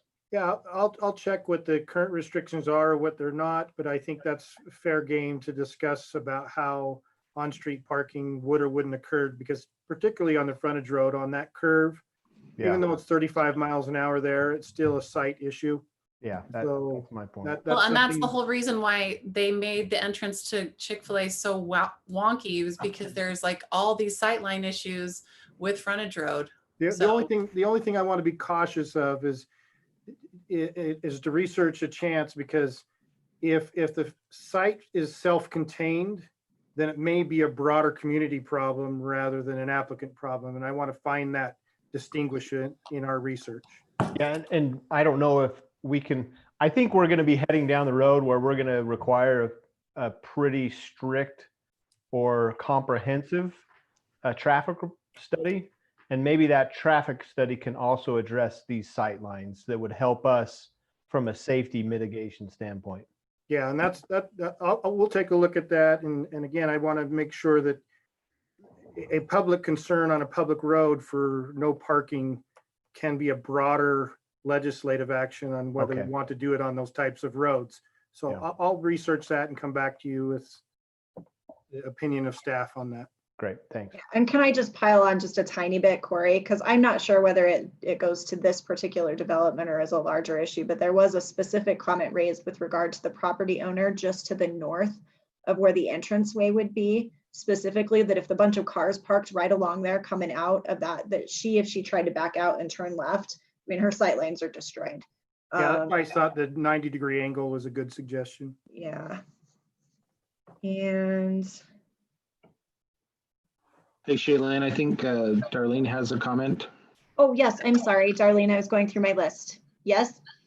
Yeah, I just wanted to mention that we absolutely can work with changing the frontage road. The only reason why it was actually placed there is because in our original due diligence and looking for the long-term viability of the project, we were made aware that potentially there would be a road connection in that area. So we were trying to line those up, but we can adjust our project. We can adjust that road in our project, and that is a non-issue for us. So I think we could work with staff on more specific feedback on what that is. Fantastic. It looked like you had some space to do some rearranging there with regard to that road. So I'm glad to hear that. And just for what it's worth, Corey, with regard to the traffic study, because I'm definitely in favor of one and a more comprehensive one, a couple of things that I had jotted down was it does look like there was a comment in that many of the mobile homes only have one car right now. And so if the assumption is that this new development that most are going to have two cars, then that's going to increase traffic with regard to that, the 9 to 12 range. Somebody had made a comment that a lot of overflow traffic gets diverted through that back alleyway right there behind the Legacy Theater, and that runs back there by Chick-fil-A. So if we have a bunch of cars coming out that way, if that's true, I think if people are doing that, I should take that as a tip because I get stuck on Parrish all the time. Yes, I do it all the time, Shaylin. It's the easiest way to get into Chick-fil-A. I'm like a rule both follower. of my kids work there, and that's the only way they can get in, and they Wow. park. Okay. But yeah, that's the only way we get into Chick-fil-A is that So I alleyway hope right that there. the traffic study would take that piece into account as well, like the actual, that lots of people are using that alleyway as a road, essentially. And Shaylin, if you're going to go to the traffic study, I'm going to continue to pile on that one. In terms of its comprehensiveness, I think we want to actually have laydowns, Corey, where we're getting specific data on 400 West and the frontage road at the proposed entrances, and not just relying on general UDOT traffic counts. I agree. Corey, you're muted. I agree to look at that. I think where I would caution at this point is allow the traffic engineers to see the traffic study, because depending on the threshold, depends on whether there's a justification for that. So let's have the applicant submit what they've already done. I think they've completed or in the process of completing it.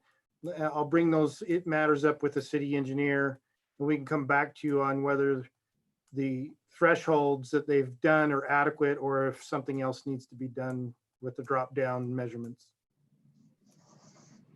Just my experience in the past is depending on the traffic counts, because right now Parrish Lane is a busy area. Left-hand turns and frontage roads at 400 West and so forth are busy areas. And so I don't want to diss that they're not busy areas, but those are busy areas outside of probably this development and not into the burden of this development. So I want to see from their traffic study what this particular development burden would be, because I don't want the counts to be confused with the burden of the broader community. And I don't discount that, Corey. My concern would be that it may help guide us in a decision. Are we going to require a ride in, ride out only on the frontage road entrance. Right. You know, something of that nature. If we don't do that, maybe we miss those types of things that we wouldn't otherwise Yeah. catch. And that's where I'll have to trust in ESI engineering and the professionals to see where that Okay. is. And then we can raise if we think it's adequate or if we have further concerns. And then ultimately, when you see it, you can raise the further concerns if they're not addressed. Yeah. You know, I didn't even think about doing a right in, right out there, Spencer, but if we did that, then I would be concerned about what that would do to the sight lines know. of that. What's that street? Creekview? Is that the one that, yeah, I'm looking at my map. Creekview is the one Yeah. right there. And it's kind of like the curve comes around. And so anyway, I'm assuming that the traffic study would. Yeah, and I've thought about that too. You say, well, it's safe for people to get in and get out, but then you're pushing people to Creekview, and then you're creating maybe a problem with Creekview and all the tie-in roads back there. So you pushing traffic the wrong way by creating a right in, right out. I agree with Corey. You let maybe professionals do that, but I thought I'd at least bring it up as a point of note. Yeah, I think we look at that and look at the dispersion routes that they anticipate. Did we discuss, and I know we talked about this a little bit last time, about how the traffic study during this particular pandemic time is, it's kind of difficult to see if that's truly accurate to what would be typical non-pandemic. I mean, I think people are out and moving more, but I'm just wondering. That I think the issue of the COVID is a localized period of time. The dispersion models that they come up with, the types of uses are nationally looked at, and those counts are looked at. So we're going to get counts more than just somebody marking how many cars are turned during these months. Okay. We're going to use the larger models for these type of land uses. And then if an actual count needs to be taken, they can take in consideration when is the best timing for that actual count. But I wouldn't get overly concerned that the numbers are based on somebody counting it during COVID. There's models that traditionally develop the trip generations, and we'll know 80 to 90% of what that model is going to do. And it may need a local verification, it may not. And that would be the concern about COVID, is does it need a local verification? So, Corey, just for your benefit, Becky and others, Corey and I were talking about this before the meeting started, that, I had gotten an email from a citizen, and she remembers the Wasatch Front Regional Council did a study that found that the average resident in Davis County made 13 vehicle trips per day. I think Corey, not to put words in his mouth, he'd remembered somewhere around 10 or something like that. So, those are the numbers that are kind of well-established patterns, and they can apply that obviously to the traffic and see how that plays out. Okay. Any other questions with regard to traffic study, traffic? No? Anyone else? So We're not requiring that because we know that the applicant is already doing that. Well, ultimately, I'm going to be recommending it. So. Okay, so it'll it will be something part of a between- recommendation. Yeah, when we had discussions with the developer in the pre-application process, I knew that would be a topic of issue, and they understood it would be. So they've jumped ahead of us, but I anticipate that we'll just verify that's expected. Great. Okay, anybody else have any comments on different topics? Mason? Yeah, I wanted to get a better understanding of landscaping that's proposed, especially along that north border. So if perhaps the applicant could tell us what their tentative plans might be for landscaping, that in addition to the 5-foot setback that they've added, and I think that was a wise choice, I'm wondering what other landscape options they're looking at. Corey, while the applicant is addressing that question, can you throw up on our shared screen a map so that we can just look at this area while we're talking? Yes.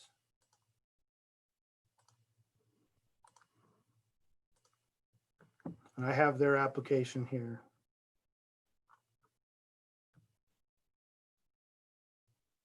Thanks. Darlene, do you want to address Mason's question? I think you're still muted. Nope, definitely still muted. There we go. Okay. Corey, would you be able to put up our landscaping diagram? I know that was our updated parking diagram. I think sorry. This one? No, keep going. Oh, there you go. There? Yeah, this one, I think shows, I first want to go to 1 point. One thing from the last meeting is they wanted a verification on that we met the 40% requirement. So we actually turned in, with that red and blue diagram, something that we were calling, I think we called it setbacks diagram. Yeah, there you go. Thank you. Where we called out what our percentage was. So we are at the 43% green space. So that is one of the things that we feel like wisely in the code required, and we have met as a little bit of a density buffer. One of the things that we made 2 adjustments on the setbacks. This addresses a future comment, but we actually had a comment. The reason why it wasn't a full yes on meeting setbacks was, I believe, on 400 West, we were at a 15 prior. So with our new diagram, and potentially, I think we've left this off, we actually scooted the building over. So we're meeting the 20 feet on either side. And then we also shifted our duplexes forward without compromising the 20-foot driveway. We were able to make a modification on the actual unit size. And then we are proposing that we are going to put in a new 6-foot privacy vinyl fence. We heard from the residents last time that there was a concern about privacies due to balconies on the 2nd story. We are open to making architectural modifications, but would rather focus on a landscaping modification. I believe, and Corey, let me know if I'm misquoting you, but that privacy fence actually could go up to 10 feet. Is that correct? Yeah, there's a alteration that the Planning Commission can approve for RH and RM zones, and you can do a screen wall up to 10 feet. So that is something that if privacy was a concern, we plan on putting in a brand new 6-foot privacy vinyl fence. We're willing to go up to 10 feet, but truly in the spirit of residential development that mirrors each other, this whole plan was designated to try and match potentially the density or housing choices on the north side of the project, which is why we have the much lower than the 35-foot height limit on those units. Those units are 2-story units. It's not a 3-story unit, so they won't be much more than 20. They'll definitely be under 25 feet most likely. And as well as we mirrored the backyard setback. And so I think that is our preference versus going to a 10-foot fence. But we are willing to do that if the Planning Commission feels that that would be best. We thought it would be best to just pull the homes further away to match what any other home would be in that neighboring area. So, Madam Chair, can I follow up with a question about that? Of course. So, to the applicant, I think that this was a wise move, and it helped me be persuaded that you've mitigated most of the adverse impacts I might have otherwise been concerned about. The landscape plan here I saw, but it doesn't do a good job of showing me what's behind those houses. Are you planning on putting trees or shrubs on that northern border? We're currently not. The truth is that we are planning on selling these units. People will be purchasing the home, and we would like them to give their own jurisdiction over their own property. Most likely, just like every other homeowner, they'll be planting trees as a variety within their backyard. But we didn't feel like at this point it would be appropriate for us to mandate what will be going in their own property.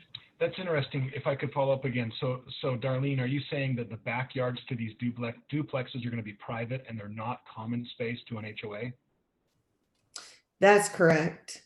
And There's going to be a limited common, so it would be unique to that particular unit. So they would be able to be fenced and they would have their own private area that is not accessible to other residents. So that is our plan for it to be platted. So if they want to put a garden, a swing set, etc., they would have the option to do that. I mean, these pads are actually, I want to say 90 wide.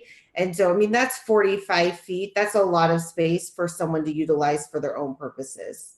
Okay. And just so you know, the private versus common in a non-single family project is, although we require 40% to be open space, only 50% needs to be common. 50% of that 40%. Right. Can I piggyback on this issue then to Mason's question? You're showing, it looks like deciduous trees starting on the westerly edge of the duplexes running all the way to the frontage road. With there being 3-story townhomes across the street from that, is there some consideration to doing evergreens so that the neighbors, yes, exactly, so that the neighbors have more of an annual landscape buffer, maybe a taller, calmer juniper or pines or something like that? I'm sure we can absolutely change what type of trees are being put in that area. We'll be very flexible in that way. I don't know if the residents like care or not, but that's just a thought. Yeah, there was a point earlier about HOAs when we were talking about the space being public or private. We do need to make sure that we're turning over a project that we are a good constituent of really the future owners of this land, which would be the HOA. So we want to put in products that can be replaced and also stand the test of time. But I'm sure we can do something different in that area. Hey, let me make a quick comment on this while we're talking about landscaping. There was discussion about the 6-foot vinyl privacy fence along that north side of the property there. I think there needs to be some sensitivity on that with that vinyl privacy fence to some of those fences that are already existing there. It's becoming less common, but it is still a thing where people will plant, for example, grapevines on the chain link fence and they'll harvest their grapes and stuff like that. And it looks like that does happen for, a portion of that along here. I'm looking at the pictures, aerial pictures, and it looks like, I'd probably say 30 to 40% of that fence has something on it. I don't know what that is exactly, but I think we need to have some sensitivity to those people that maybe wouldn't appreciate their grapevines being torn out and a vinyl fence being put in its place that is not conducive to that type of plant or something like that. So I don't know how we, kind of balance those two separate needs, I guess you could say. Along with that, I think, did you talk about working with residents to make sure that it's, because if they have an existing something in place, that's what I'm concerned about too. Are you working with residents that back the north end of the property to make sure that they, have a say or something? We have not reached out to personal residents on their fencing preference as of this point. We're open to do that. I'm sure we'll get a mixed bag of results. Some people will love it. Some people won't. Some people will keep their fence. Some people won't. Open to having those conversations. I think we could have the future conversations about that too. My only advice from a planning standpoint is that what one owner wants today may not be what they want in the future. And that would be a little bit of a concern, that we master plan the project for multiple sets of owners over the decades. Yeah, and I know I bring that up knowing that that's hard. How do you do that with, all of those property owners that are along there? I'm thinking about the property owners on the south side of Applewood Drive, and, you're right. How do you do that with everybody? You can't make everybody happy, but I'm calling that out as hopefully we can have some sensitivity to that and figure out some way to balance the needs there. Yeah, I think just a quick note on that is a 10-foot barrier would probably make it very difficult for them to maintain the fence behind with any vegetation. So just think about that, whether we want to leave it at the 6-foot versus talk about a 10-foot. I am not a fan, for what it's worth, of a 10-foot fence. I was going to say, we had this conversation, right, Like, Caitlin? Y'all know that I am not a fan of the 10-foot I'm not a fan of a fence. 10-foot fence either. Well, the other problem with a 10-foot fence is that that does have an impact on the neighbors, because it looks like there are several of those neighbors along the south side of Applewood that have gardens. And if you put a 10-foot fence there, that can pretty well kill a garden, because that's a lot of shade. So again, there needs to be some sensitivity there. Yeah, I have to echo the other comments that have been made about putting the 20-foot setback. I think that was really a good idea. There were a couple of, I'm just going to call them out because there were public comments that were submitted in the written submissions that I had written down that I wanted to make sure that we addressed. And the first was, there was a comment that the duplexes on the north side might encroach on the sunlight and the solar panels of the neighboring property. And I think for sure, if you're moving those back 20 feet, I don't see that one as being an issue.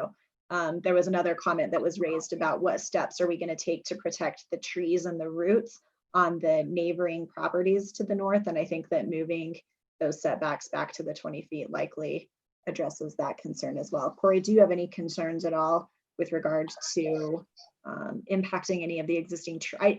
I'll admit, I didn't look at the map to look closely to see what trees were on that northern side. Maybe people that might have trees abutting close to the fences.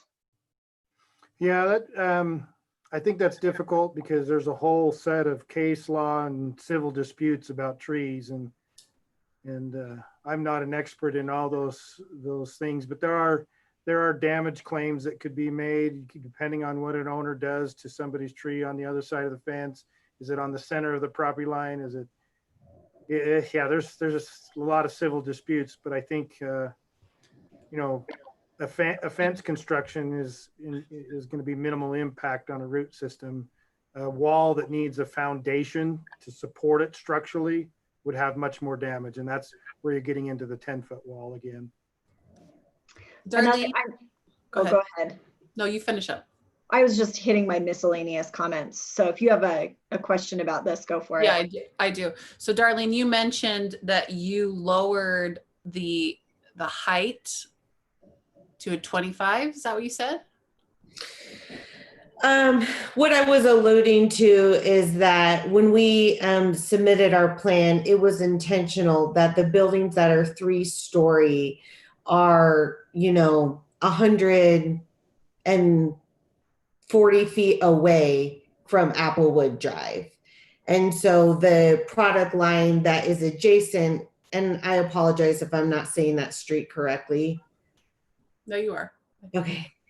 But it was intentional, because a lot of people asked us in the very beginning, why did you even do duplexes? Why didn't you just do all townhomes? And for us, that was something that the staff brought up when we first came in. And it was a recommendation by them. They were cognizant that we needed to create that buffer. And so we created a different product line that is actually going to be a full story lower. So it's only going to be a 2-story slab on grade product. So it's not going to be elevated because of a basement in any way. The only height of 2 stories, your 9 feet and your 8 feet in your roof. It's actually going to mirror very much the properties on the other street. I mean, I've driven up and down that quite a bit. They have some elevation into their front doors. And so we feel like that is going to be a very good match in terms of height for those neighboring properties. Yeah. And then you mentioned that you are still planning on the balcony on that 2nd story though? I mean, what I what I mentioned is we are open to making a modification. We're not married to that. In transparency, I would prefer to wait on the architectural requirements if we move towards the CUP, but that is definitely something that we could discuss and we're open to eliminating. Yeah, and for me, as I discussed even with the developer, I think that's going in further than our bulk area requirements allow, because now you're trying to define what the interior space of the building can and can't be used for. And that's a concern for me. Also, in other multifamily developments, we've encouraged people to have some balconies, to be able to have access to outdoor space. And and it's not a precedence. What I'm just trying to say is, I think that's infringing on where they place their bedrooms, whether they can have a deck, and we start designing the interior of the building based on, you know, what's the impact that you're identifying that would let you go to that point, because our architectural design standards don't go that far. My impact was just the effect that it might have on the privacy of the neighbors. I'm not trying to tell anyone how to have But their. if you have a 2-story against a single story and they're both 20-foot yard setbacks, what impact have you created? Well, it's different from what I think the CUP talks about, the mitigation of any impact that is change in the property, right? Substantial impact that can't be mitigated. You always have impacts with CUPs. You can't. So that's what I'm just saying. I'm just saying this is a potential way that we could mitigate that. I'm not saying necessarily that it's that, and I'm not trying to sell anyone how to. No, I think you can ask the question. My response is you're going too far, because you have equal rear yards, you have equal height allowances. People on the other side can remodel their home, put on a deck. What substantial impact are you creating? Yeah, I agree with Corey on that one. I think that with the matching setbacks and the matching height, the heights, then it's the same. You know, from that perspective, there's no difference between single family, residential low and residential medium or high or anything.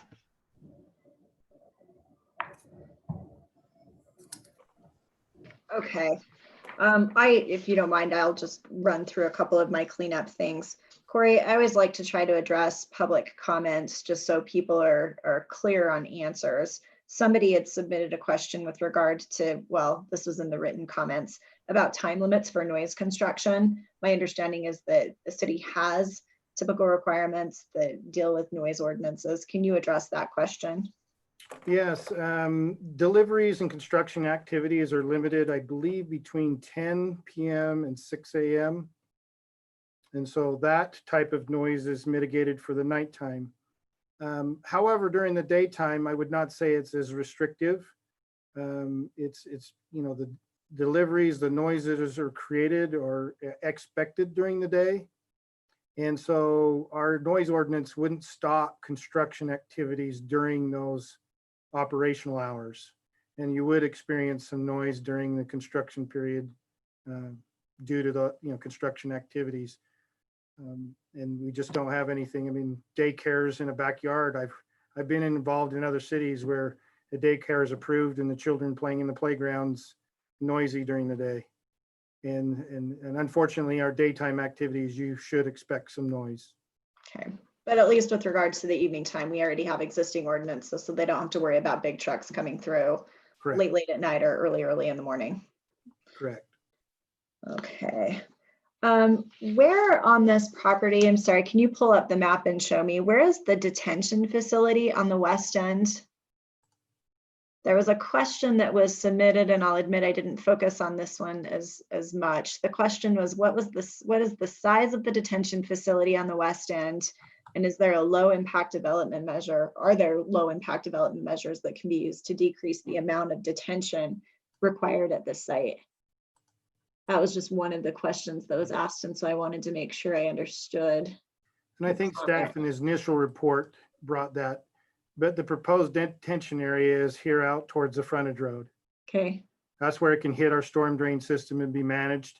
We just need to make sure that that area is sufficient to handle the drainage, and that'll be a part of their final engineering. And most likely that it gets flip-flopped. Flip-flopped how? Well, if we're gonna make that access road perpendicular to the frontage Right, road. right. So Okay. It'll have the to be detention pond will relocated. most likely go to the north side, to the I'm north with you. property line. Corey, do you think it's possible though, maybe that there would be multiple detention areas in this property, or is it all going to fit there? Or is that a possibility? If maybe that space isn't big enough by itself, would they potentially have another detention area further to the east? Certainly. There's, let me flip the width. If you look over here in the amenity area, there's space to put it. If they change this road, there's some space to put it in here or into here. And it all depends on how much storm drainage, but yeah, there's just places that they could decide to detain it in the common areas. Okay, last question for me, and this was a new comment that I had never heard before. So I'm not sure I agree with it, but I'm gonna put it out there and just get your response to it, Corey. Somebody had asked if the city would be conducting a photometric analysis to determine how much light will be at the development edge. Given the fact that this is located next to really bright Chick-fil-A and In-N-Out signs, I'm not sure I agree with that comment, but I've never had anybody raise photometric analysis before, so I'd be curious for you to weigh in. Yeah, the ordinance requires that, and they'll be providing that at final site plan. Huh, We do we have a require regular. that on everything? Every plan does a photometric analysis? Most of them do a photometric analysis if they're using detached lighting, yes. Huh. Parking lot lighting, we see that in our site plans. And Shaylin, I caught that one too. So my question, Corey, would be, and maybe Darlene can respond to this, is what type of lighting will there be on the north property, the northwest property line, and will there be some light effects to those neighbors that need to be mitigated? So just to key on that doesn't have to be answered now, but I saw that comment as well. Yep, and they'll be providing that as part of their final site plan. I assume if you buy one of the units on the far southerly side, you just realize that you're going to have Chick-fil-A signs, right? It's like Kenny Roger Roaster in Seinfeld. Sorry, just had to say it. Well, Okay. the funny thing about photometric plans is that the foot candles are usually low by the time you do your photometrics, because the lighting folks know how to do that calculation. But that doesn't mean you don't see it out your bedroom window. Yeah. And it's hard to understand the difference between the foot candle and your eye still being able to pick it up. I've been doing this for 5 years. 5 years. I've never had that question come in. So, or maybe I was just asleep at the wheel when we talked about it. Sorry, Corey. Well, usually staff sees that and doesn't raise it an issue because it comes out at 0 at property line. Got it. Okay. And that was it for my questions. Does anybody else have any other questions? I do. I have a couple more. Go for it. And this is just a statement for public to recognize. There were a lot of people that said, please don't rezone this property. This is not a rezone. We are not rezoning this property. We are, like Shaylin said at the very beginning of last week, we are trying to apply the law that is already in place according to the zoning of this property. The second thing is, and this may or may not apply, so I just wanted to throw this out there to make sure that we're covering everything. We talked about with Quick Quack going in, we talked about the effect that it has to be seen from Parish Lane and the Parish Lane design guidelines that had to apply with Quick Quack going in. We made the colors muted and everything. Obviously, this development doesn't have any bright colors that are going to be like Quick Quacky that we didn't want to have. But there are some architectural requirements part of that. If we have a 3-story buildings, a set of 3-story buildings, blocks of buildings that are on that south side of the development, I believe they'd be seen from Parish Lane. So I'd like to just kind of talk through what that would be, requirements that may apply for those with, In my opinion, there would be none because that's applied to the parish commercial corridor. so it doesn't apply to any residential. No. Okay, that was the question that I had. So the issue of flat rooftops on residential would just be nothing to do with Parish Lane design guidelines, and it would have nothing to do with any kind of architectural needs that we would have. In my opinion, you would be stretching the commercial corridor into the residential zones, and now what do we do? Just wanted to make sure we covered that base. So the last one I have a question of, and this is just mainly based on the CUP. If you can't tell, there's some questions that I have about the CUP and whether it is appropriate for this situation. And as I was looking at the zoning code 12.21.100E, talking about conditional use permits, there's just a slew of factors that have to be reviewed, considered, and talked about while we decide if we should approve or approve with conditions or whatever. So my question is, the last thing, J, talks about the impact of the proposed facility or use on the health, safety, and welfare of the city, the area, and persons owning or leasing property in the area. So my question is, obviously we want to, and I know that there's steps that are being taken to help address the needs of people who are leasing property in the mobile home area right now. But how does this apply, or how is it affected by that condition J, where we have to take into consideration those people that are in the city that are leasing property? Well, I think you're reading it so broad that you're going to get yourself in trouble. And I'll let the attorney weigh in on it. The leasing is you're taking a tract of land and you're developing it. Okay. And that private transaction takes place. What you're looking at is what's happening adjacent to that parcel of land being developed. You would not be able to attenuate a private transaction between parties based on that a business, let's just say you use a business, that is displacing a business because they're changing it and building it into something else. And therefore we're going to say no to the new business based on the displacement of the existing business on the land that has been changed in ownership. And you're trying to hang to the past rather than allow the property to move forward under its zoning privileges. And so I don't think you can stretch the leasing into who's leasing the exact land to be developed. That's a private transaction. And I don't think the CUP goes into that level of protection. To be clear, I'm not trying to stretch it. I'm trying to address everything and make sure. No, I mean, I'm just saying theoretically, just anybody to stretch it into that is taking, now you're trying to regulate a transaction of private property rights. So my question is, what rights do leasers have in this scenario?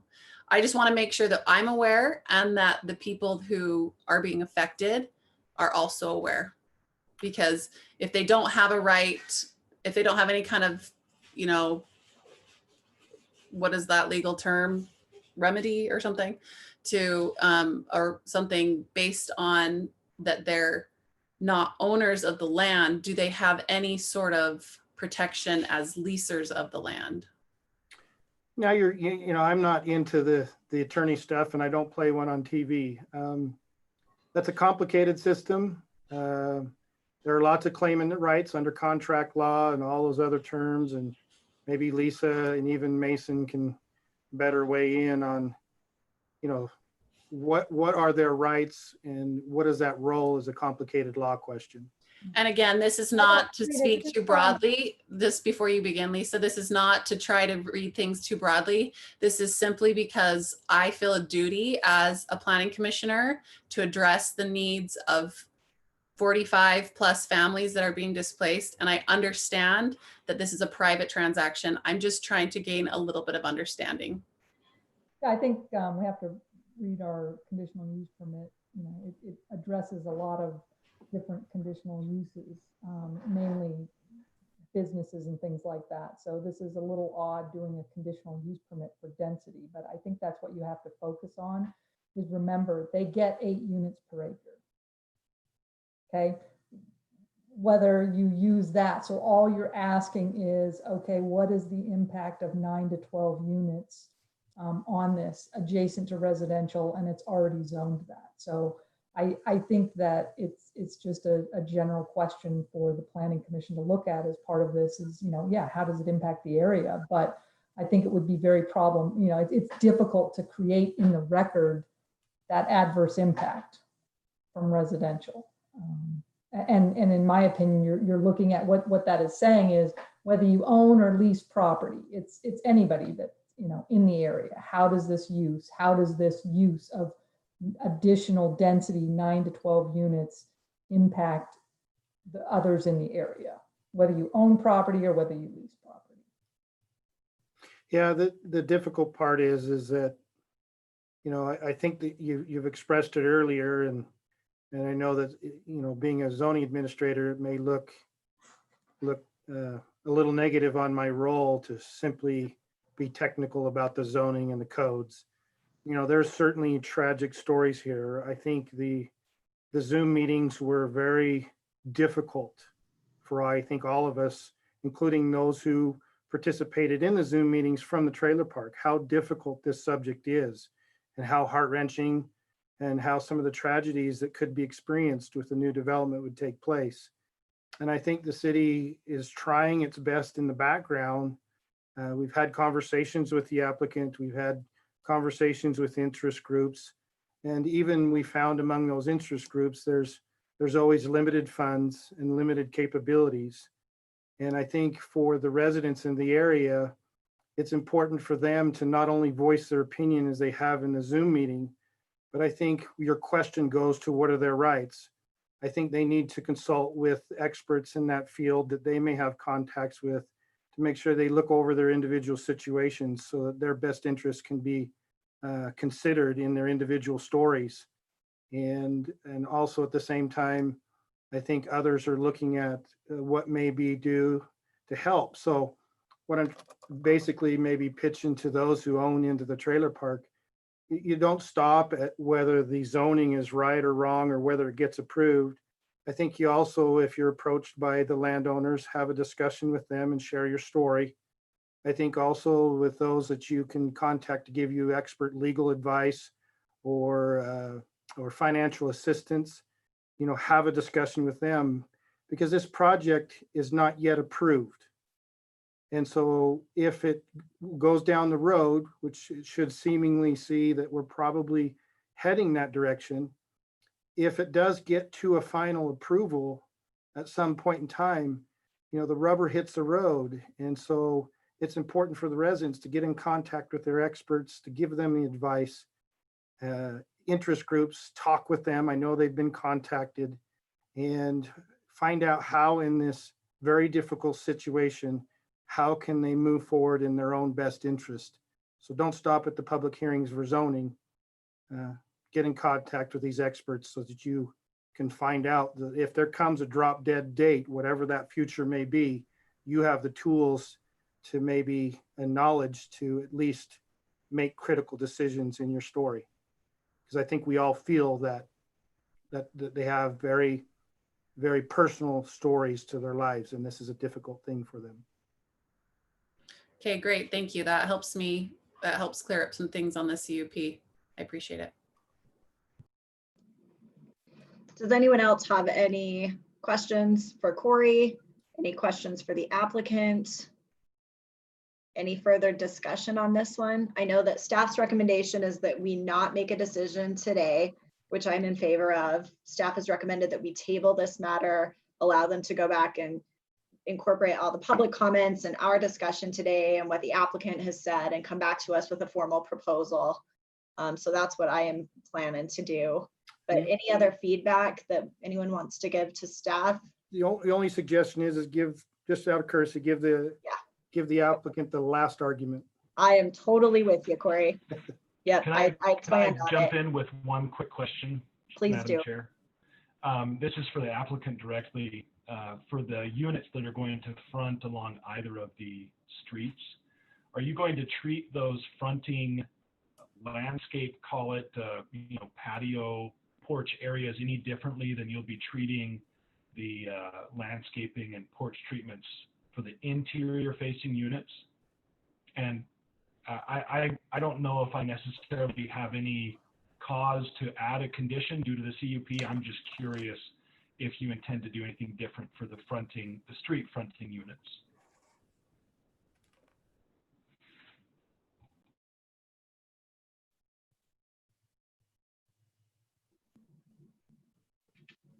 Darlene, I think you're still muted. Sorry, I try and press the button and then it says the host has to let me, so I apologize. Yeah, we actually are going to treat them differently. The interior units are going to have a courtyard, if you will, that we plan to fence with probably a 3 or 4 foot fence of some type. I believe that's actually on the plan. And the street facing units, we plan to keep open. It was kind of brought up before when we talked about those units facing the street, but that actually was intentional. Generally speaking, the feedback that we've received from cities, planning commission, and planners is that when it comes to a frontage road, they actually do want the doors facing the street. They want eyes on the street. They don't want to feel like they're looking at garages. I do think it's a nice transition between the commercial to the residential. It feels a little bit more like a live work unit. And so those areas will be completely accessible to the public. Someone would really be able to walk up to somebody's front door. It wouldn't feel closed off. Of course, it would be professionally landscaped with a nice buffer, et cetera. But they would not have a particular courtyard to kind of invite that interaction from the street, which generally we just view as good land planning and trying to get that engagement. Okay, thank you. Really quickly, you talked about, and maybe this is just a quick clarification, you talked about selling the duplexes. Is there any plan to sell, what are the Our whole townhomes? project is planned to be for sale. Okay. So we are planning on selling these as townhome units. We are very mindful of affordable housing. We recognize that we're not replacing affordable housing, but in terms of home ownership for Centerville City, this would be somewhat of a market rate affordable component. So we would be bringing more home ownership into Centerville City, and they would be for sale. Thanks for that. Any other questions for the applicant? For staff? Discussion?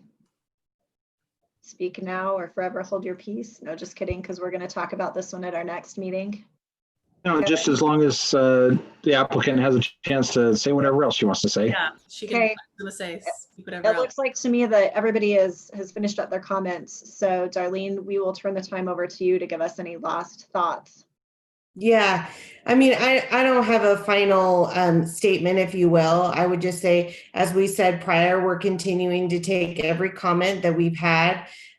We hear them, we're writing them down, we're making sure we're addressing them prior to our next meeting when we have a time to discuss them. We'll continue to work on our potential plan that would be helpful to the current residents if our plan moves forward. And we'll work with staff to make sure that any outstanding items that weren't addressed are done prior to our next meeting. We agree with the fact that it's probably not an appropriate time to vote, but we would like to move towards that direction so we can understand where we're headed. Thank you very much. Appreciate all of the comments tonight. Appreciate all the comments that have come in during last hearing, during the written submissions. So thank you everyone for doing that. Lisa, do we need procedurally, do I need to move to table this, or can I just as chair table this until the next meeting to allow staff to go back and make a formal recommendation? You do need a motion of the body to table, and maybe be specific that, so it's clear to staff that you've closed the public hearing. Yeah, but tabling both the conceptual site plan and the conditional use permit. Okay, then I make a motion that we table the conceptual site plan and the conditional use permit application to allow staff time to go back and incorporate or to address any comments from the public or from the commission, and to come back to the commission with a formal proposal with regard to both things. So just to be clear, the public hearing has been closed and will Oh, and I had closed the public hearing earlier. So, and as part of that motion, it would be clear that the public hearing process has been closed.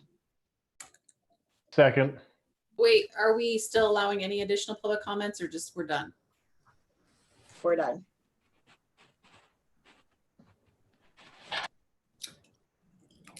I would make an amendment to allow written public comments until a date, so that we can, if there are any additional written public comments that need to come in until our next time. Corey. Does that give us time to address those things though? That's the thing. We've already given people a solid, what, 3+ weeks now to give us public comment, and we've had a chance now to address it. We're giving staff a chance to go back and address it. And if we keep going, we need to be able to address it. Yeah, Corey, talk to me about that one. How do you feel? Yeah, the first thing is we had a deadline for the written comments. You did receive posted to your agenda a few straggling comments that didn't make it in your original packet.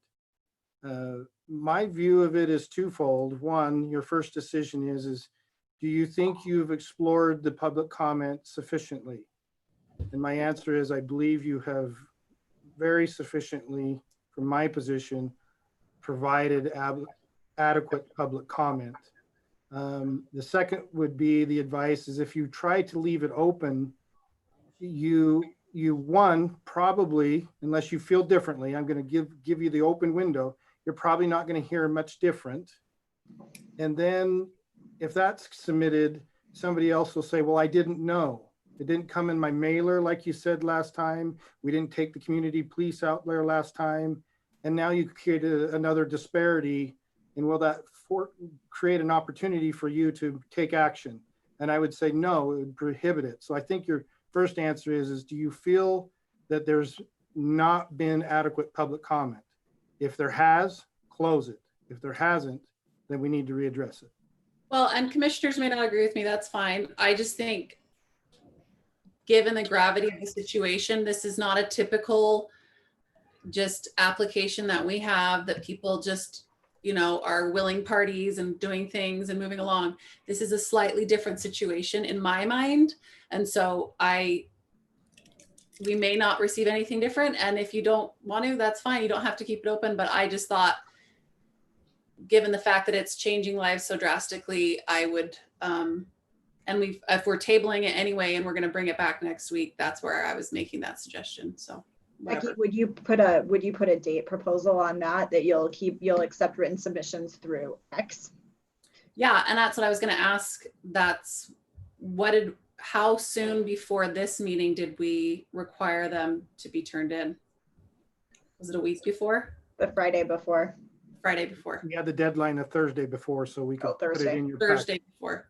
So I guess, that would be on my amendment. Again, it's not required if you guys don't want to do that, but I was just trying to, again, be sensitive to the fact that this is a little bit different than most of our typical approvals or denials. Okay, so the motion that we have on the table right now, the motion is to The public hearing has been closed, no further comment, table, staff will come back to us with a proposal. Becky has made a motion to allow for written public comment through the Thursday before the next hearing. Is there a second to Becky's motion? I'm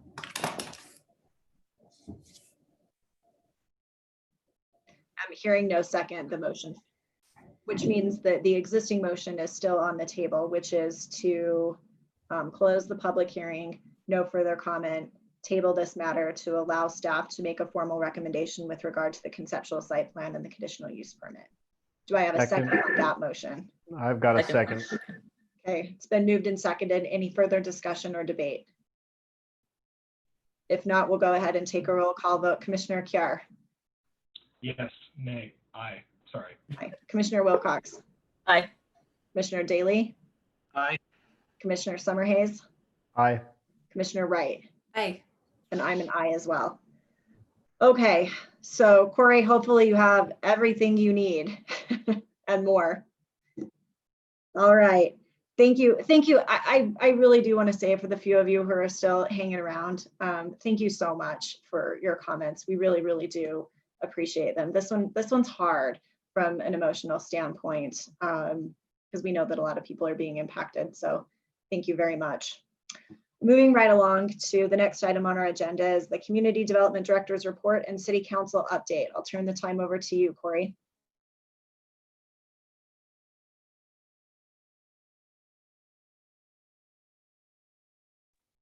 You are muted.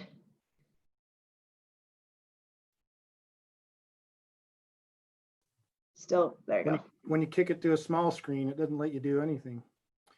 Okay, so I put on your agenda, city council update. There's nothing actions for land planning decisions at this point. Your next planning commission, we do have the Hive project continued as we had potentially anticipated. We do have a CUP request for auto sales in the industrial high zone. And we do have the Paris Creek site plan. If you recall, there's a CUP for the boat leasing as well as the other building. They're coming back to you with those applications. And so you do have a multiple project meeting coming at your next meeting. The 2020 commission goals, hopefully I just keep reminding you as you requested where you're at.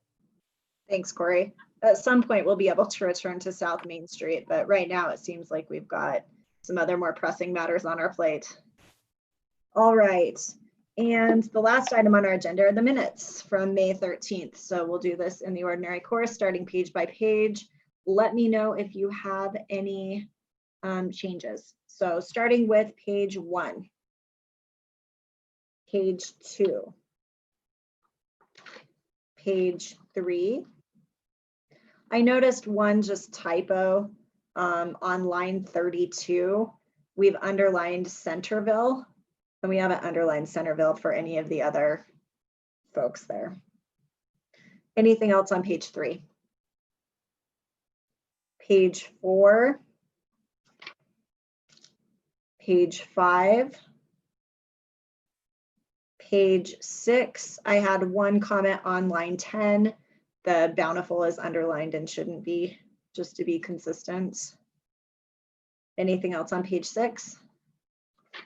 And page 7. The chair will entertain a motion. I move to accept the minutes of the last planning commission on May 13th, 2020 as amended. Second. It's been moved and seconded. All those in favor say aye. Aye. Aye. Any opposed, say nay. Seeing no nays, that was unanimous. Thank you, everyone. Really appreciate all of your guys' work on this. And really a big thanks and shout out to staff for pulling it all together for us. That was quite a packet. So thanks to everybody. I move that we adjourn. Second. It's been moved and seconded. All those in favor say aye. Aye. Any opposed, say nay. Great job, staff, and great job to the applicant too on addressing a lot of things that we Thanks, everyone.